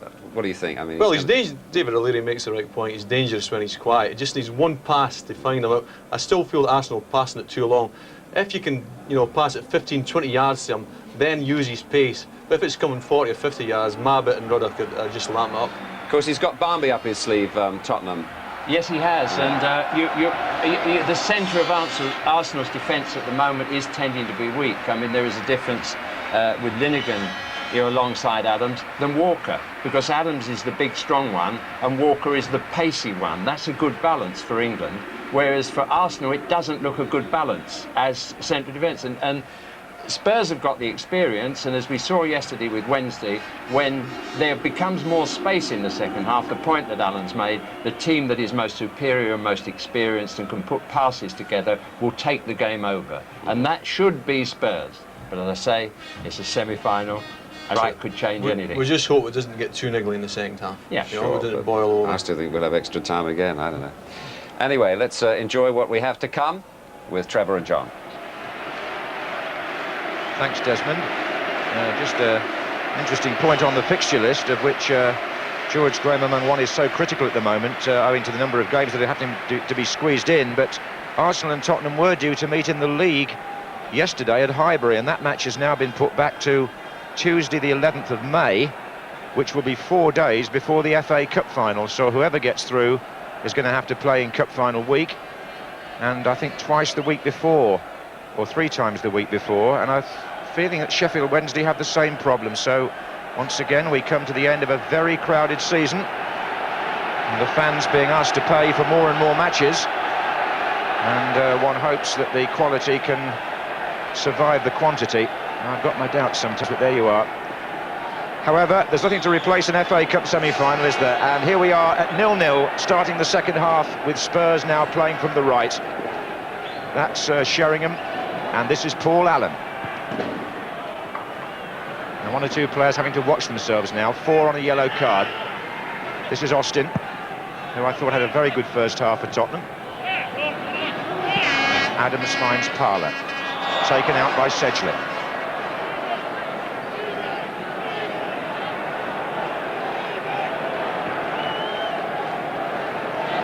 This is Winterburn. Header by Mabit.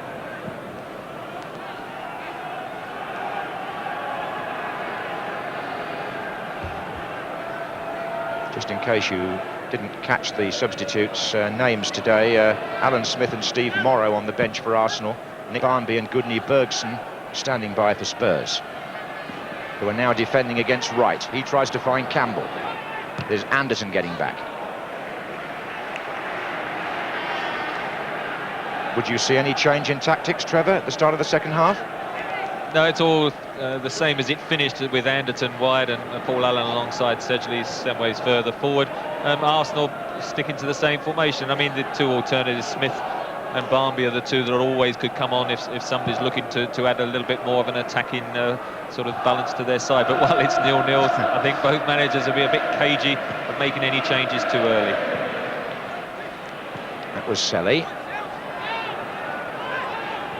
Mabit. Allen's header, Anderton.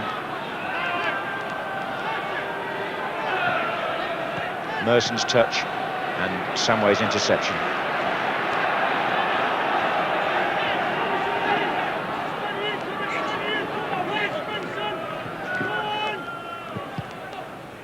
And Sedgley wasn't favoured by the rebound off his own player there, really, and Wright is offside. He's hardly seen an opening like that so far today, Ian Wright. Spurs have done their work on the man who's scored 8 goals in 4 FA Cup matches for Arsenal this season, and they knew he was the threat, and so far they've subdued him.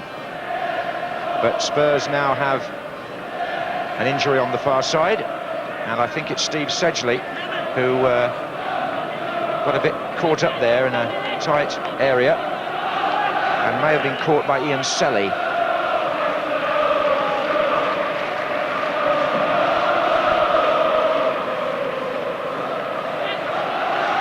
Still waiting for the official attendance, but it's got to be something in the 70s. Now that Wembley is an 80,000 all-seater capacity. And that's Sheringham. And this is Edinburgh. Oh, now Parler takes Edinburgh out.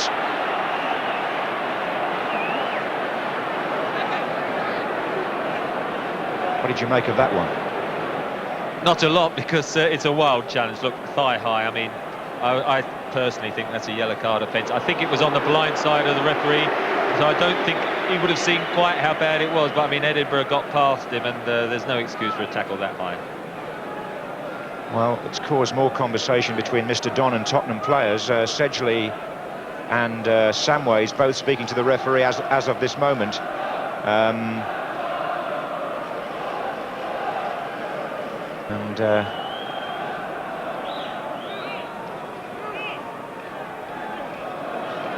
They wait and wonder where the breakthrough in this particular semi-final is going to emanate from. All the goal scorers of the last one, Messrs Gascoigne, Lineker and Smith, not on the pitch at the moment. First two won't be at all, and Smith might come on. But Tottenham have a free kick, and as the said Mr Smith watches, Messrs Samways and Anderton round the ball. Sheringham closing in on Linnigan. This is Anderton. And Arsenal had three men to clear that. It was Linnigan who did so, and then Austin for Spurs. Allen.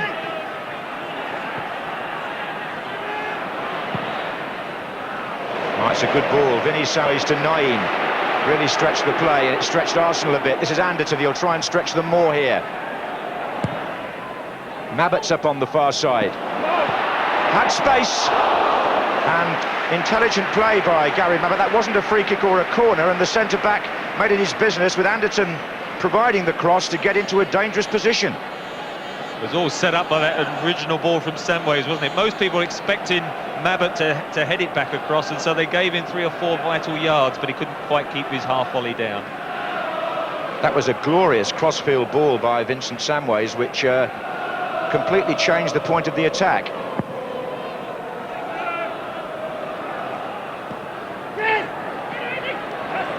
Here's Edinburgh. Oh, that's a good ball again by Tottenham. Samways again, Sheringham in the middle in a good position. Samways cross and picked out by Seaman. Should have been in early. It was a good pass that released Samways. Sheringham had a yard or two on the back four of Arsenal. Wanted to cross in early, but as soon as he carried it to the byline, the space got squeezed out. But I think he made the point to Vinny Samways, get it across earlier. At the other end for Arsenal, it's Wright. And he's forced a corner. Well, the Arsenal defence has coped just about with some promising Spurs attacking. Now it's Arsenal's turn to get up the other end and see what they can do. Got a corner which Hillier will take.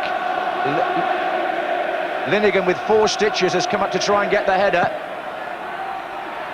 And there he is, in fact, but somebody went underneath him, and it's a free kick given. And whoever's gone down, there's a bit of concern.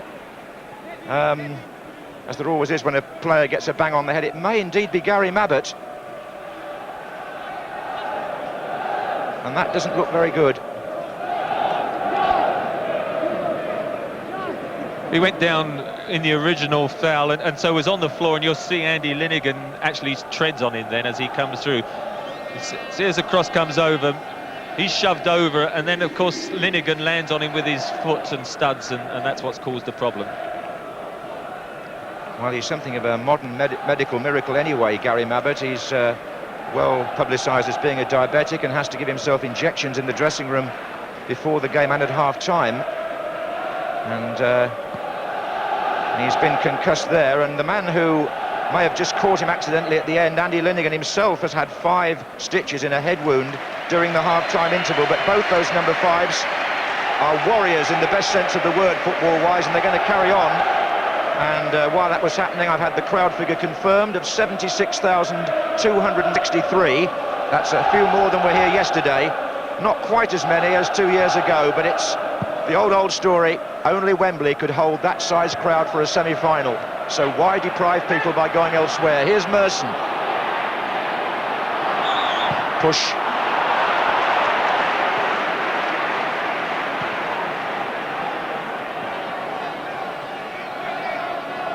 And the big question is, will the 76,000 be taken all the way into extra time as the crowd was yesterday? We've been playing 9 minutes in the second half, and it's Arsenal 0, Tottenham 0. Parlour for Arsenal, Ruddock for Spurs. This is Naeem.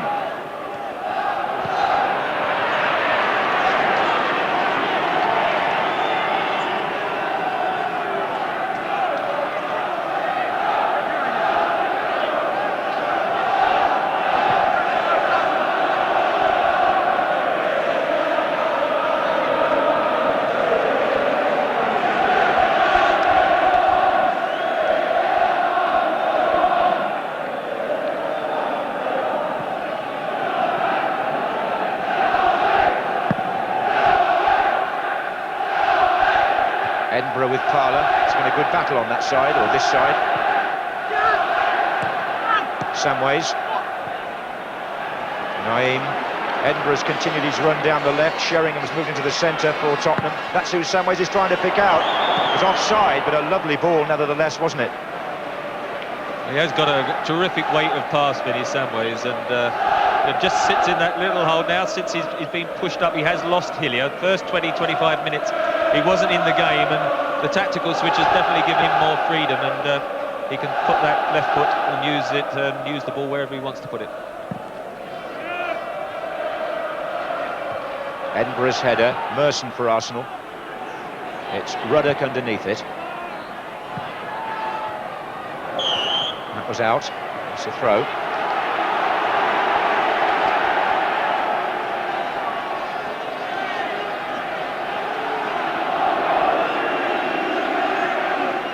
Here's Merson again, up against Steve Sedgley. Well, he might have taken that if he'd seen someone there to give it to.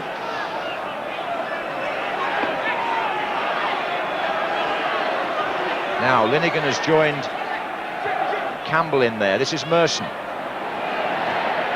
And it's not now, it's Allen, and good chasing back by Lee Dixon, and then caught by Paul Allen. Well, he could have been allowed to play on, but the referee had already blown. Allen's foul. Well played by the England fullback, because that could have been a dangerous position at the other end had he not got a foot in. As it is, Arsenal have the advantage. A free kick, which Dixon himself has gone back to take.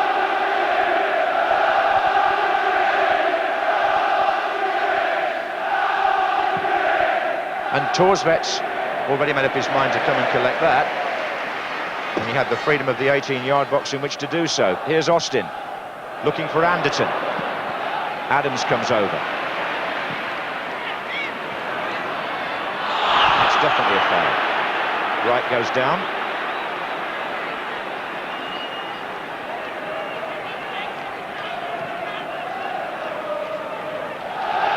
You can see a very animated Terry Venables there between that Forest bodies, and what happened here was that Mabbott came in, and a clumsy challenge, he would admit, which gives Arsenal a free kick.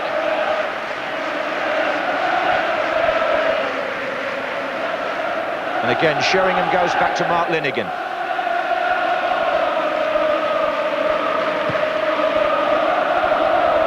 And Linnigan's in there, and so was Campbell, and Austin cleared.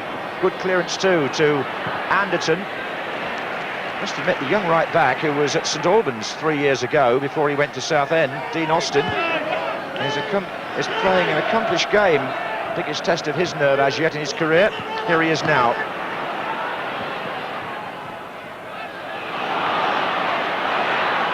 This is Campbell. And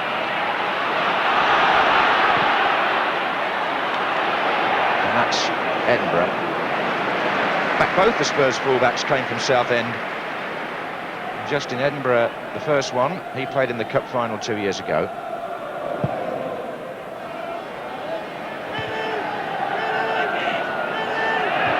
Header by Sedgley to Sheringham. This is Samways in the centre forward position. Naeem is to his left.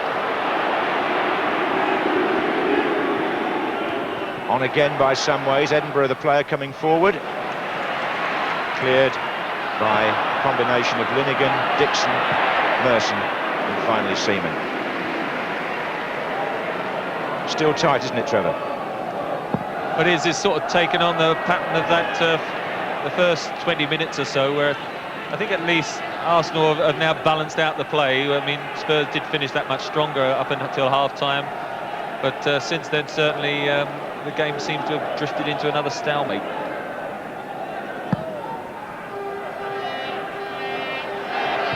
That was ridiculous.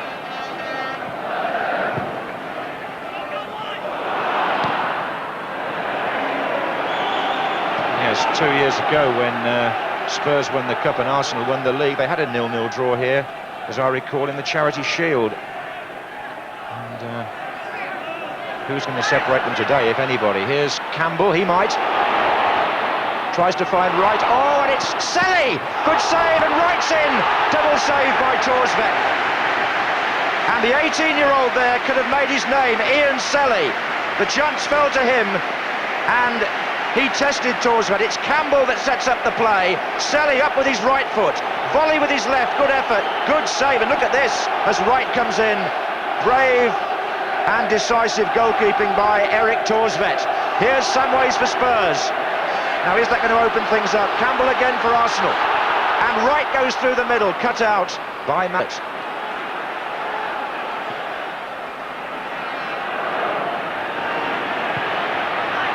Forward by Austin. Oh,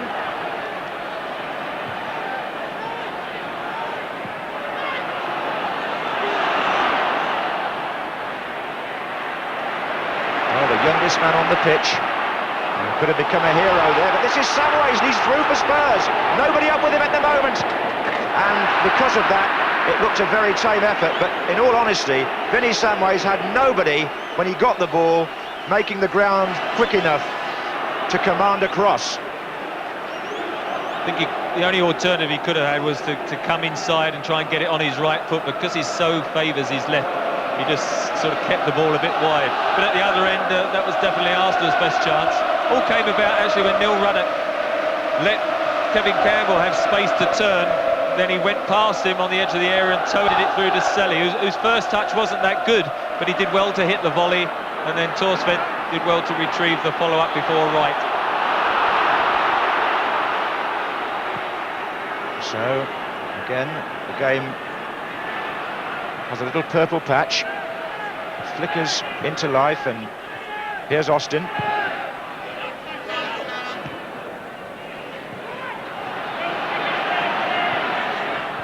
And the little pockets of incident increasing now as Merson gets away for Arsenal. Campbell and Smith switching over in the centre. It's still Merson. Anderton behind him now. Right! And he's put more difficult chances than that away this season. The goal there was virtually at Wright's mercy. It's a great run by Merson. He got round them twice over, really. And look at that. It seemed to spin off the side of his foot.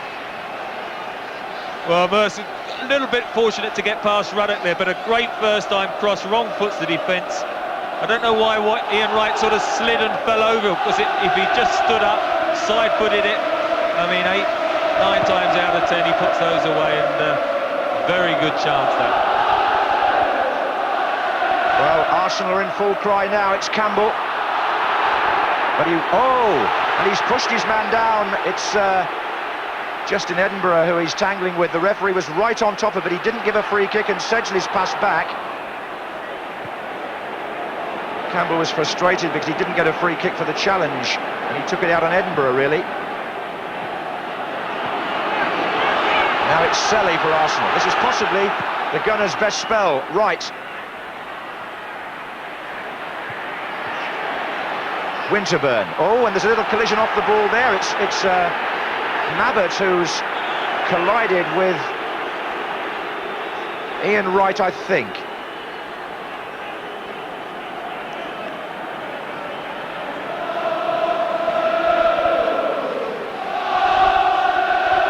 It was just Ian Wright sort of came short and then went to turn to run behind Mabbott, and Gary Mabbott didn't move, and so he ran into him, and it looks as if Ian Wright's come off worse. But definitely here you can see, just going out of the picture there, they run into each other, and Gary Mabbott just fending him off as he runs, and Ian Wright staying down, probably just caught a forearm or something in the face. But definitely two very good chances for Arsenal just before that, and as you say, it is their best spell, I think. Well, I think it is. 18 minutes gone in the second half. It's still 0-0, but the last 10 or so have belonged to Arsenal.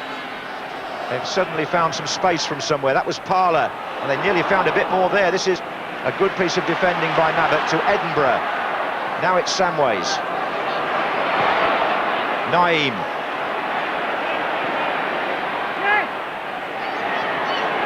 Edinburgh. Still just in Edinburgh. And now Sedgley in quickly. Sheringham. But Arsenal break again. Winterburn looks for Wright. And again, it's a full-time job now for Mabbott, intercepting those. Sheringham gets it back. Helps it on. Anderton. Allen to his right. And Dixon and Linnigan. Oh! Linnigan drove it straight back against Anderton's foot. It could have gone anywhere. Well, that's when, of course, the back pass came into it. He suddenly thought, I can't knock it back to the keeper, I'll hit it away, and it hit Anderson. As you say, it could have ricocheted in. Look at Mercier. He's gone half the length of the pitch and nearly the whole width of it. Wright and Campbell wait in the centre. Selly's there too. Selly did well. Wright. Well played again by Austin. This is Anderton, and now it really has opened up. Teams are finding space on the counter-attack like no other time in the game. Anderton will be disappointed with the pass. But maybe, as Trevor Brookings said in the first half, at Wembley, as the second half draws on, tiredness maybe creeps in here and there, and the openings do seem to emerge. 20 minutes gone in the half. Right to Selly.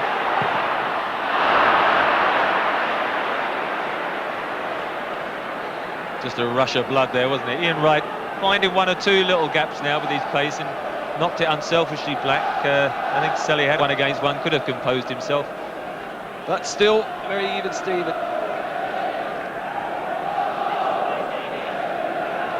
Well, the chances at the moment are going Arsenal's way, although at the other end, there was one nervous moment by Linnigan.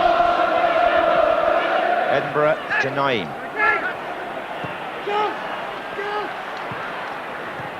Little touch by Samways. Oh, and an even better one by Naeem. Samways, oh, he didn't keep it in, according to the linesman.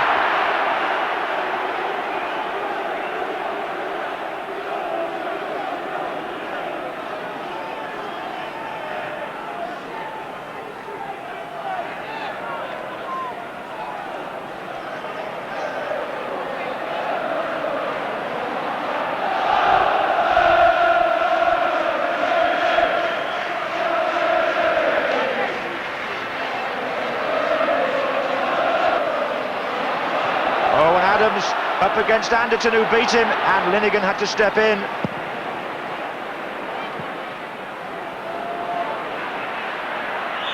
And that's a free kick given against Kevin Campbell.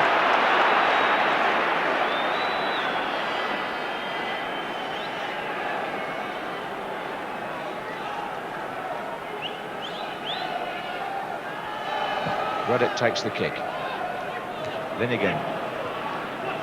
Parlour. Good turn. Close to his left here. It's Campbell to Merson. Selly's out wide. Wright is through the middle. It's still Merson. Here's Wright. Ian Wright finds space. Good save.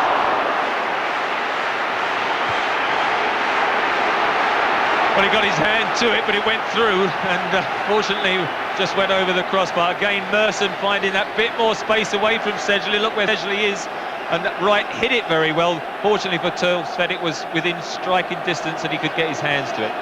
Adams nearly on the goal line. Linnigan forward again. Campbell's in there.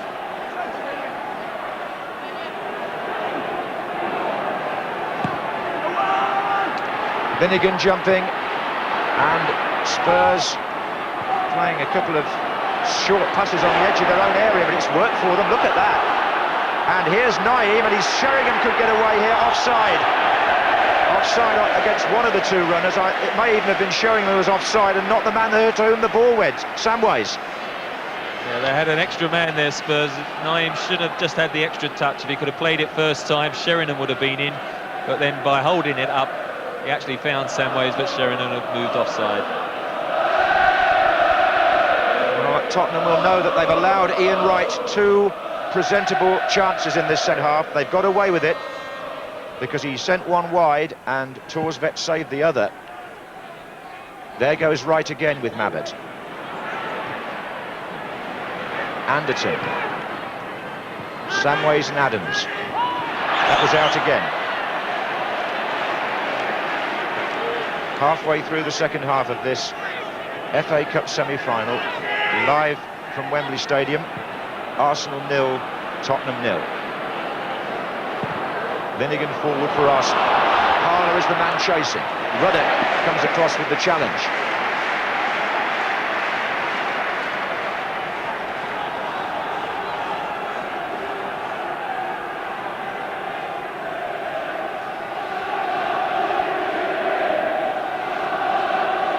Campbell.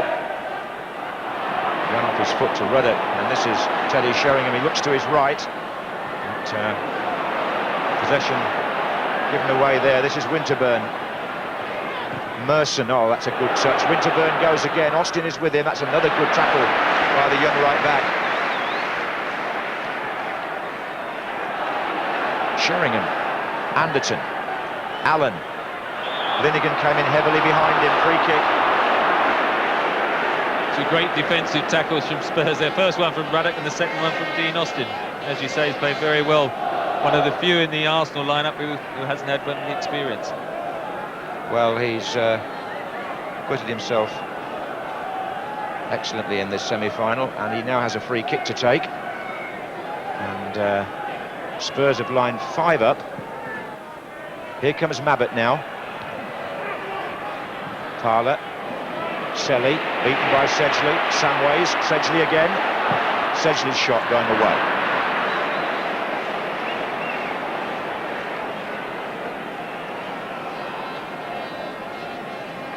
Would you think that Tottenham would consider using Nick Barmby at this? Because look, he's definitely thinking about some action here. I think if anyone at the moment, Arsenal are looking the more likely to score, so Terry Venables might have it in mind to make a switch, because Sheringham is more often than not up there by himself, although Samways is joining in as much as possible. So was Austin there joining in. And Spurs make a little ground. Sheringham the man beyond Selly. And in fact, Hillier gets the header in. Oh, mistake by Ruddock. And Torsved's there to stop Campbell.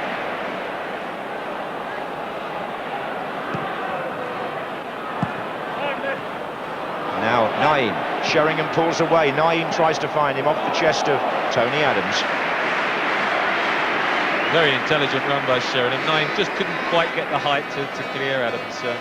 Perhaps if Barmby did come on, I suppose Naeem, the hat-trick hero in the previous round, might be the one who would make way.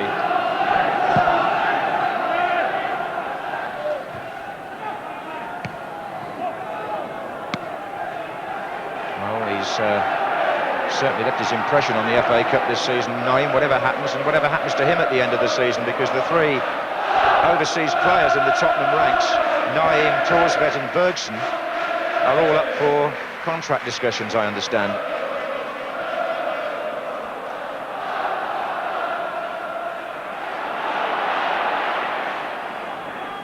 Sheringham.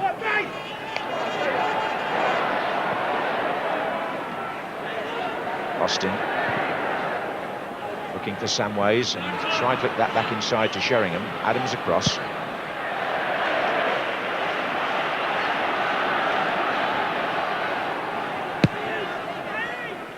Still glorious sunshine in London. I think he needs a little bit of a sunshade there. And Mabbutt, meantime, has made his way up to try and get on the end of this long throw. Ruddock is also in attendance. There's Ruddock, there's Mabbutt.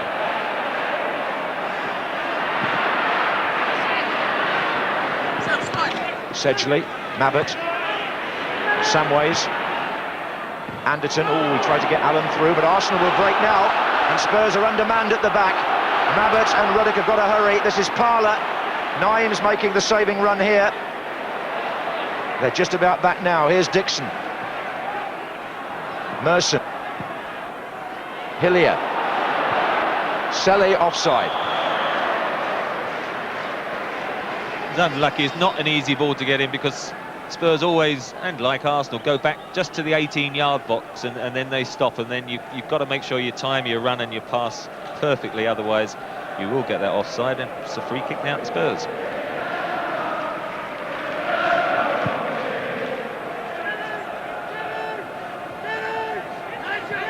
Sheringham to Mabbutt.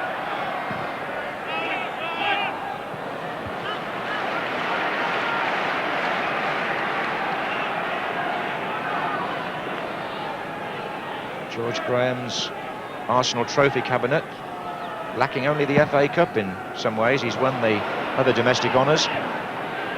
In terms of managing, that is. He won it as a player, of course, here in the double team, but hasn't been Arsenal's luckiest competition since George became manager in 1986.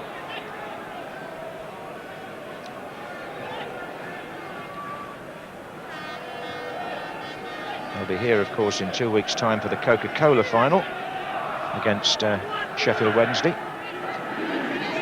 But the FA Cup is the one that captures the imagination. It always has, it always will.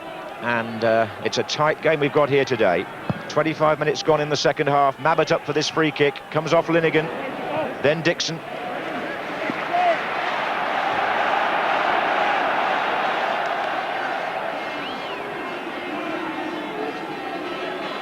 And Mabbutt and Ruddock stay right in the heart of the action there.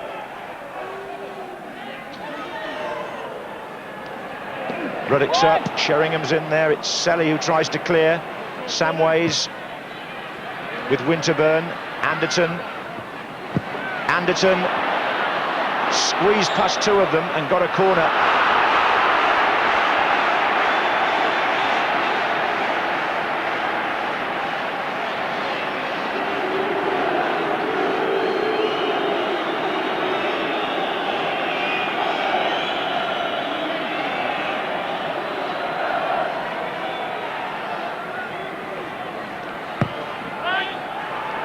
Mabbutt's up, Ruddock retrieves it, wide it goes again to Anderton,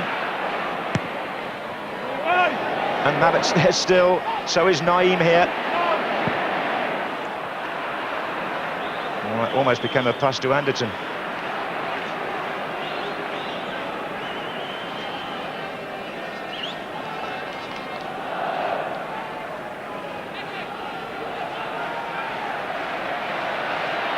That's the thinking down there. I want to see Graham Kelly on the left there, the FA Chief Executive, keeping an eye on things from the touchline.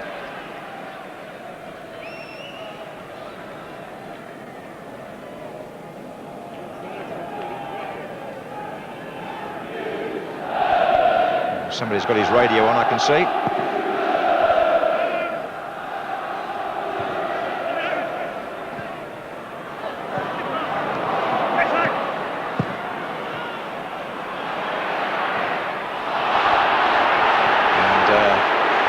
Thought he was fouled, his boot came off in fact. This is Anderton. Sheringham. Anderton, as Alan Hansen said, has played as well as anybody for Spurs. He was in the semi-final this time last year for Portsmouth when he scored a goal in extra time. Here's Parler for Arsenal. Still Ray Parler. Now that's outside the area, just in Edinburgh, right under the nose of the referee. And there'll be no disputing that decision. There's the man with only one boot on, Ian Wright, but Parler was the man who was fouled there by Edinburgh, and this is a position which, when it's all sorted out, Trevor, should give Arsenal some hope. Well, it's getting to that twitchy stage as well, isn't it? Into the last quarter of an hour, 13, 14 minutes left, and it's just the sort of time when you don't want to concede. I mean, we've waited this long for the breakthrough, and both sides have been that wary of committing the extra man forward and conceding a goal so late now, because it will be difficult to get back into it. Although sometimes you get a double up, don't you? 2 goals in a short space of time. But I'm sure Arsenal, very dangerous at set pieces, will be trying to make the most of this. Looks as though Ian Wright's going to continue at the moment with only 1 boot on. He's, I think they've had to go to collect a new one from the dressing room, possibly. Maybe he's going to cross now to sort it out on the touchline. There was a little conversation between him and the referee there. Stuart Houston, the coach, throws out a new pair, or 1 new boot anyway. So that's given Wright the chance to do some hasty repair work, while his colleague Parler is treated for the injury. Well, there's the reason. You see the tongues come out, and at the moment he's just thrown the tongue off, but wouldn't be too pleasing if he got somebody stud in a tackle going through where the tongue should be. Well, there speaks an experienced professional, and we've got a free kick then. Adams has now gone up as well, and Merson chips it in, and in came Tony Adams, and Arsenal have taken the lead, and the captain, Tony Adams, who scored at Ipswich in the 6th round and turned the game round there, has turned up again at the far post. He only came late. While Wright was coming back on the pitch, Adams came forward, and I think that threw the Tottenham marking. Look, he's the extra man, and there's nobody there. And with 10 minutes to go, Arsenal take the lead in the semi-final. Tony Adams, the scorer, with a header which goes across Torsvet. You're quite right, he was totally unmarked, came late. I mean, Ruddock nearly got his head to it, but he was actually marking Linnigan, and it was cleared both he and Linnigan, and Adams was left with a relatively sort of simple header, and it was at the same spot, although the other side of the goal as the one he equalised at Ipswich, and you would have thought Spurs would have known about that. Well, Wright's gone back over to do some more work on his boot while this is going on, and it was because of that, and because of the Parler treatment, that Spurs never saw Adams coming. He timed the run to the last possible moment, and nobody picked him up.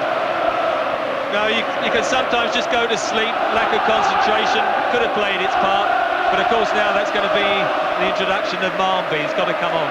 Here comes Ruddock for Spurs, trying to do the same thing at the other end. Well, what a leader and a hero Adams is. George Graham was a bit worried maybe that his exertions in Turkey, look at this now, Sheringham arguing. There was a right old scramble in that penalty area that Philip Don had to sort out. It's because Linnigan actually seemed to knock into a Tottenham player or vice versa. And that all sorts of things are happening. 2 substitutions and arguments going on here. The referee is going to his pocket again. Let's stay with that first, because that's more important than the substitutions at the moment. And Naim's got to be very careful. He's already been booked, don't forget. I think it's Teddy Sheringham is in trouble here. Yeah, he's just got booked. Unfortunately, he laid a hand on, sort of just shoved Lee Dixon, who then fell over, and just promptly got booked for his trouble. Yes, it's there's activity all over the pitch, but no football. There's a double substitution about to take place. Nicky Barmby and Gudni Bergson to come on for Vinnie Samways and Steve Sedgley. Well, I can understand Barmby coming on. I must say I'm rather surprised to see Samways be the one to go off, because I would have thought his intervention would have been needed. Well, this semi-final has reached quite a climax here now. We are 8 minutes away from Arsenal reaching the FA Cup final. Spurs have to quell that celebration if they're going to force extra time. And there are some different expressions, to say the least, around the stadium. I was about to say that Adams was a hero in Turkey for England.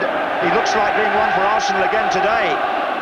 And this could be a really fascinating period of play. Campbell's gone down now, because if Spurs push up for the equaliser, as they've got to do, they might leave gaps for Arsenal to score a second. But the busiest man around, Gary Lewin, having to come on again, and this is the goal, Trevor. In the end, as you see, I mean, it's a free header. No one's picking him up, running from deep. Once it clears Ruddock and Lineker, you see those two go up together, and Adams is completely free, coming from deep, and he's got a good running jump and gets above everyone. It was a comfortable header, quite an easy goal. He hadn't scored this season until the Ipswich Cup tie, you know, in the 6th round, and now he's produced one in the quarter-final and one in the semi-final for Arsenal, which will please his manager. Campbell is hobbling quite badly. That was the latest injury to check on, and it's going to be Austin to take the free kick for Spurs, who've got 2 fresh players on the pitch. Barmby is 12, Bergson is 14. Here comes Mabbott.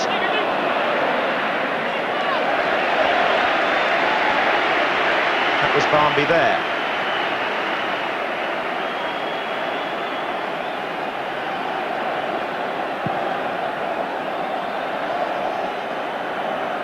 It's Edinburgh, Merson looking for Wright. Ian Wright up against Neil Ruddock. Selly makes a run into the penalty area for Arsenal.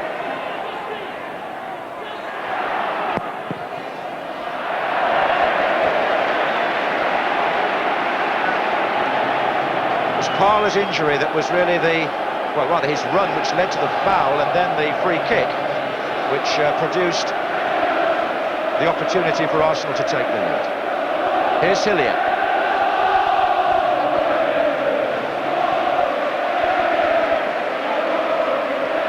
And Wright waiting in the centre by the penalty spot as the fans respond to Arsenal taking the lead. Here's Dixon, and Selly couldn't reach that.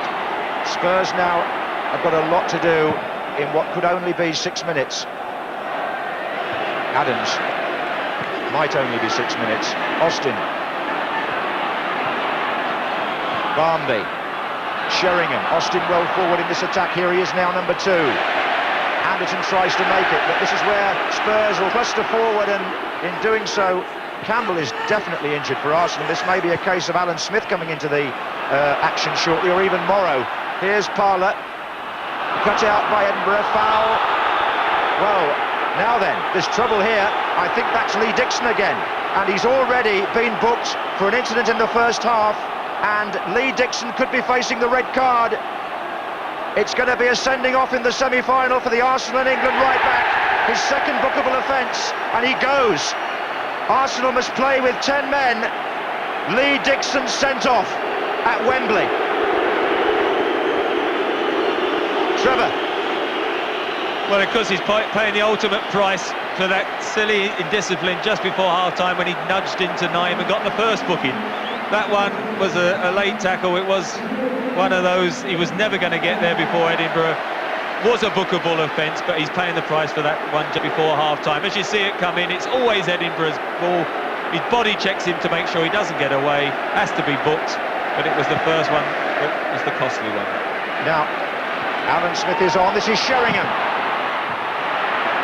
So Alan Smith has come on. I'll tell you about that in a moment, because it happened while we were dealing with the sending off. Here's Ruddock. This is Edinburgh. Barmby in the centre for Tottenham. They're playing with a man extra now, Spurs. Naim. It opened up for Naim. Smith has come on wearing number 14 because Campbell was clearly injured and couldn't carry on. So it's Smith up front with Wright for Arsenal. But they're down to 10, and I suspect David Hillier will have to play right back now that Dixon has gone off. 3 minutes plus stoppage time on the watch. Can the 10 men of Arsenal hold on to this 1-0 lead and go through to the FA Cup final? Or can the 11 men of Spurs force extra time? Ruddock. Edinburgh. Anderton's the chasing player. Linnigan. I mean, with only 10 men, I'd put Ruddock up for the last 2 or 3 minutes because you've got a spare man. let's put him into the penalty area and give you a bit of extra aerial height. Well, yes, and maybe Mabbutt at times as well. This is Edinburgh. Hillier with the challenge. He wants the ball to run, and it does.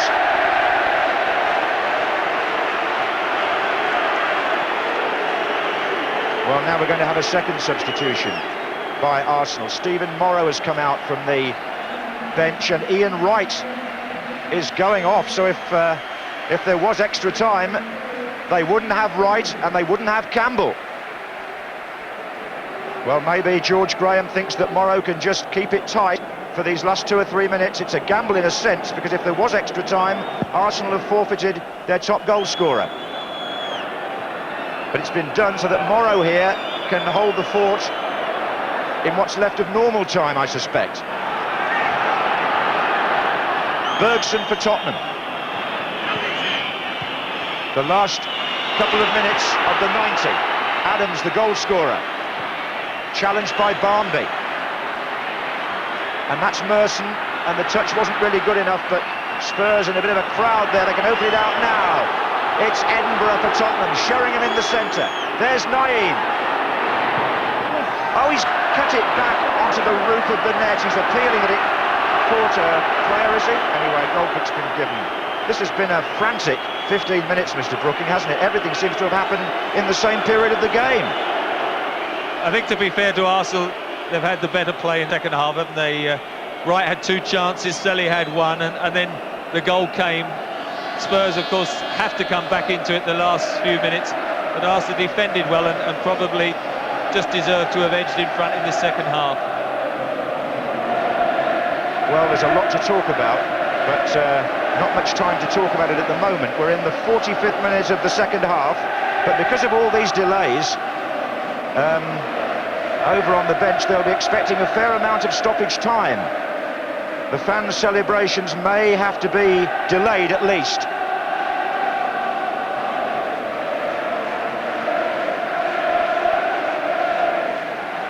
Well, the latest treatment has been applied, and David Seaman has the ball. Young supporters with differing expressions as he takes this goal kick, as we go now into the time that Mr. Don will add on for stoppages. Alan Smith. Here's Selly. Oh, he kept his feet very well. He also found Stephen Morrow, and that's come off Austin, and Torsvet saves the corner. What have Spurs got left? They've got Barnby on up front, fresh player. Adams goes across to make sure he can't get in there.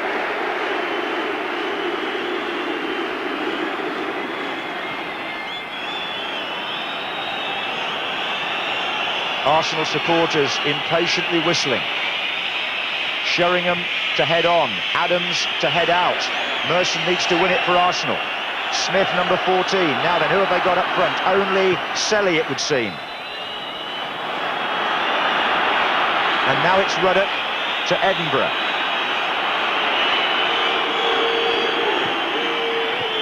Naeem. Ruddock has taken a forward position again. Allen, Paul Allen, going through them. Oh, and Morrow had to make the challenge. It's a corner to Tottenham. It's not all lost yet. Anderton goes across to take it. Never have they wanted something more from either Ruddock or Mabbutt than here. Mabbutt gets up, Smith wins it. It comes back out to Darren Anderton. In goes the cross again. Bergson arrives.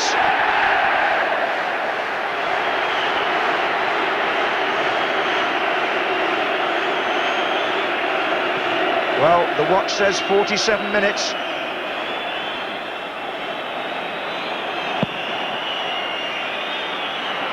Flick on to find Smith. They want him to hold this up, but he can't. Allen to Austin for Tottenham. Winterburn with Barnby.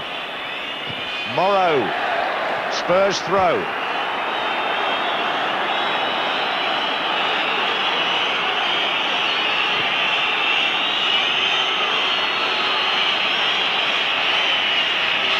Bergson. Anderton. Oh, and Seaman had to make it, and he did. his own player. It's a wicked deflection, and the goalkeeper makes a vital save. 3 minutes into time being added on for stoppages. Arsenal lead 1-0.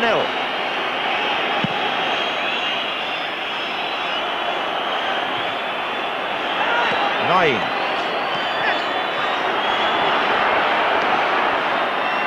Oh, they've let them go a bit there. It's Edinburgh now. Bergson's in the middle waiting. Oh, and Linnigan, no, they gives it straight back Edinburgh. Barmby, flick on. Chance for Spurs. Headed back in by Allen. Anderton. Deflected off Selly. Anderton again. Well, what do you make of all that? Linnigan gave the ball back to Edinburgh there in a dreadful position for Arsenal. Tiredness more than anything, wasn't it? Spurs with the extra man, putting a lot of pressure on. Can't get a clear-cut shot at goal. And when one or two shots have gone in, David Seaman's dealt with them very well. And perhaps even for him personally, erased the memory of that semi-final a couple of years ago. Yes, I was thinking that very thing, Trevor, when he made that great catch off the deflection. But 49 minutes now we've been playing in the half. Forward by Mabbott. Sheringham heads on.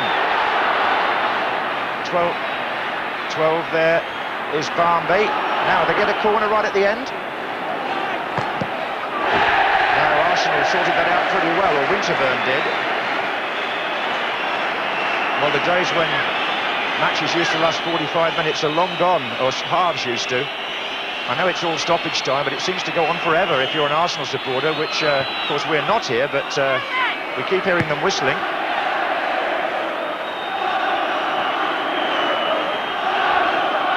But for a neutral, it's been a gripping occasion.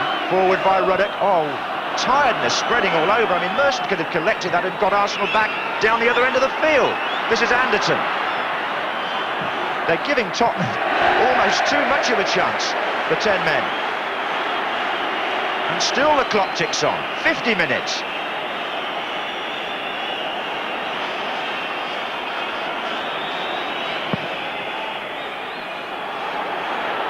Smith. Well, they're desperate to clinch this now, Arsenal, and Parler has the chance to put Merson through. He wants to hold it by the flag. He'll get challenged by Allen. Smith's in the middle. The flag seems to be the sufferer there. Spurs get the ball out. Arsenal shouldn't be pleased about that. Anderton, and he's got Mabbott away. Naim's made the run forward. Still Mabbott. And now it's Anderton. And still Spurs have an extra man. He's on the far side. Sheringham. Anderton coming in. And away by Parler. Well, I don't know how many more looks at his watch Philip Don needs.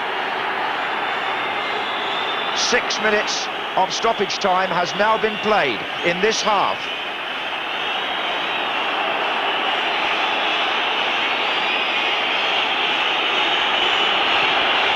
And Spurs still have a chance. It's Edinburgh. Parler challenges. And Arsenal are having to fight desperately back there to keep Spurs out. Now what can Alan Smith do? Oh, he's gone through them. He's got past Ruddock. Good save by Torsvet, who needs to get the ball upfield quickly. Austin forward. Morrow. Oh, it's as if we're playing extra time, but we're not now. Arsenal are through to the FA Cup final to meet Sheffield Wednesday here on May the 15th. They have beaten their North London rivals Tottenham Hotspur by 1-0. George Graham is at Wembley twice in a season. And as their supporters celebrate, the goal by Tony Adams was decisive on 80 minutes. And Arsenal finished the match with 10 men. Would have had to have tried to hold on to the lead, because in extra time, a man short, it would surely have favoured Tottenham, but it's all hypothetical. Adams is the hero, as he was of England on Wednesday. Anderton is in tears, and Spurs' Cup dreams this year are over.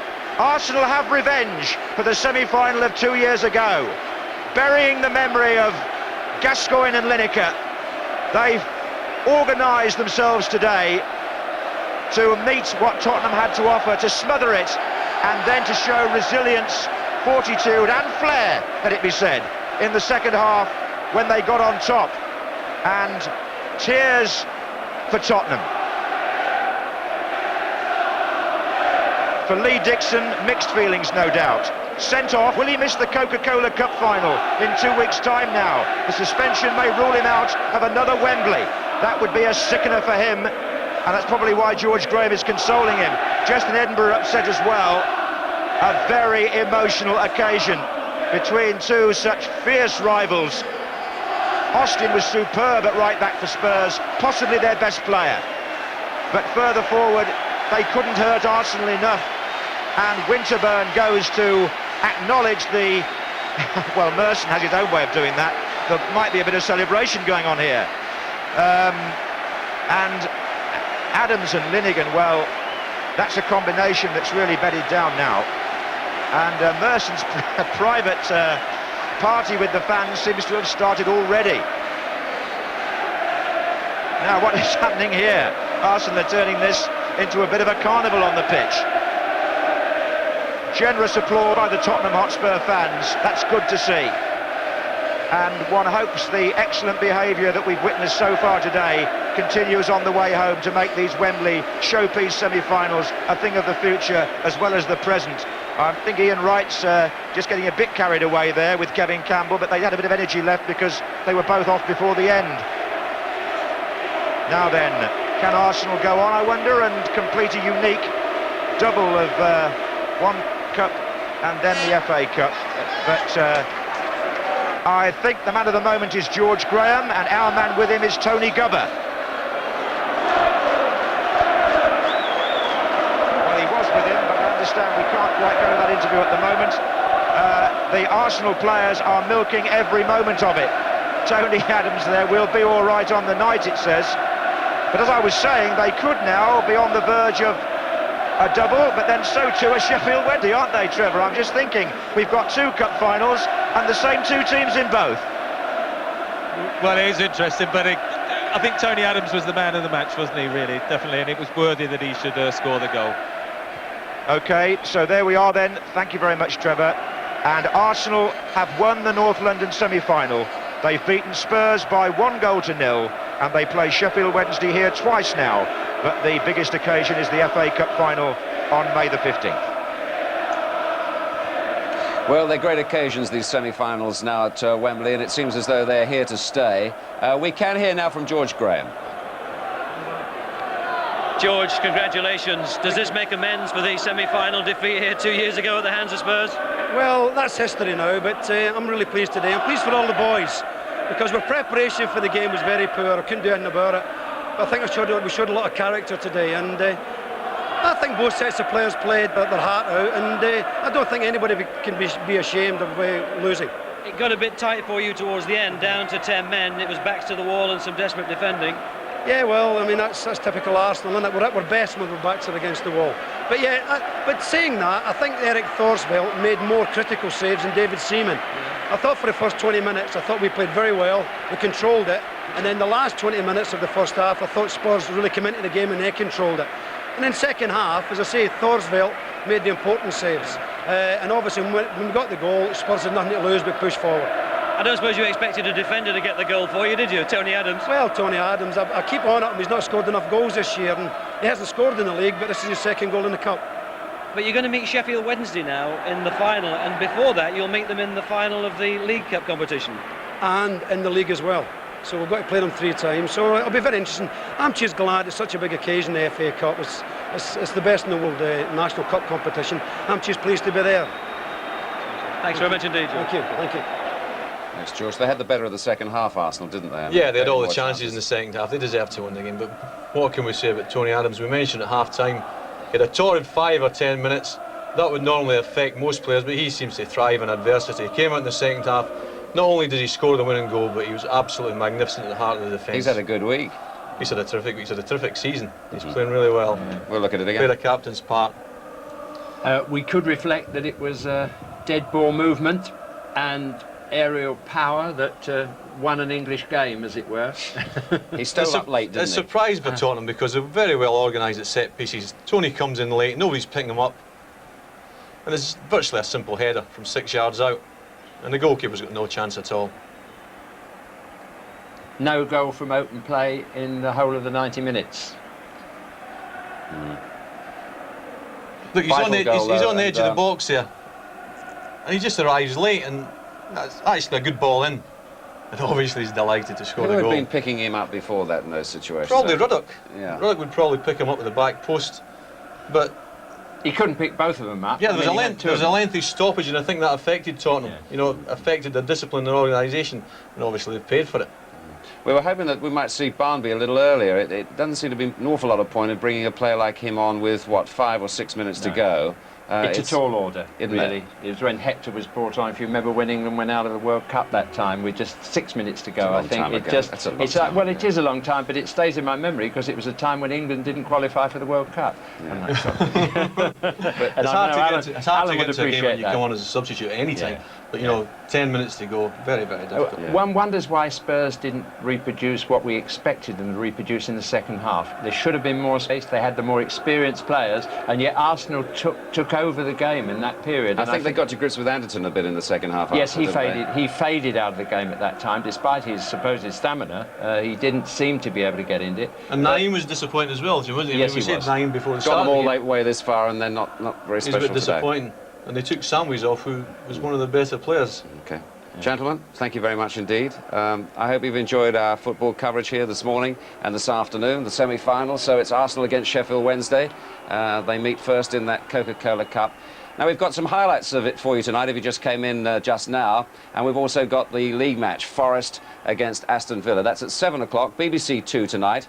If you haven't had enough football, we'll see you then.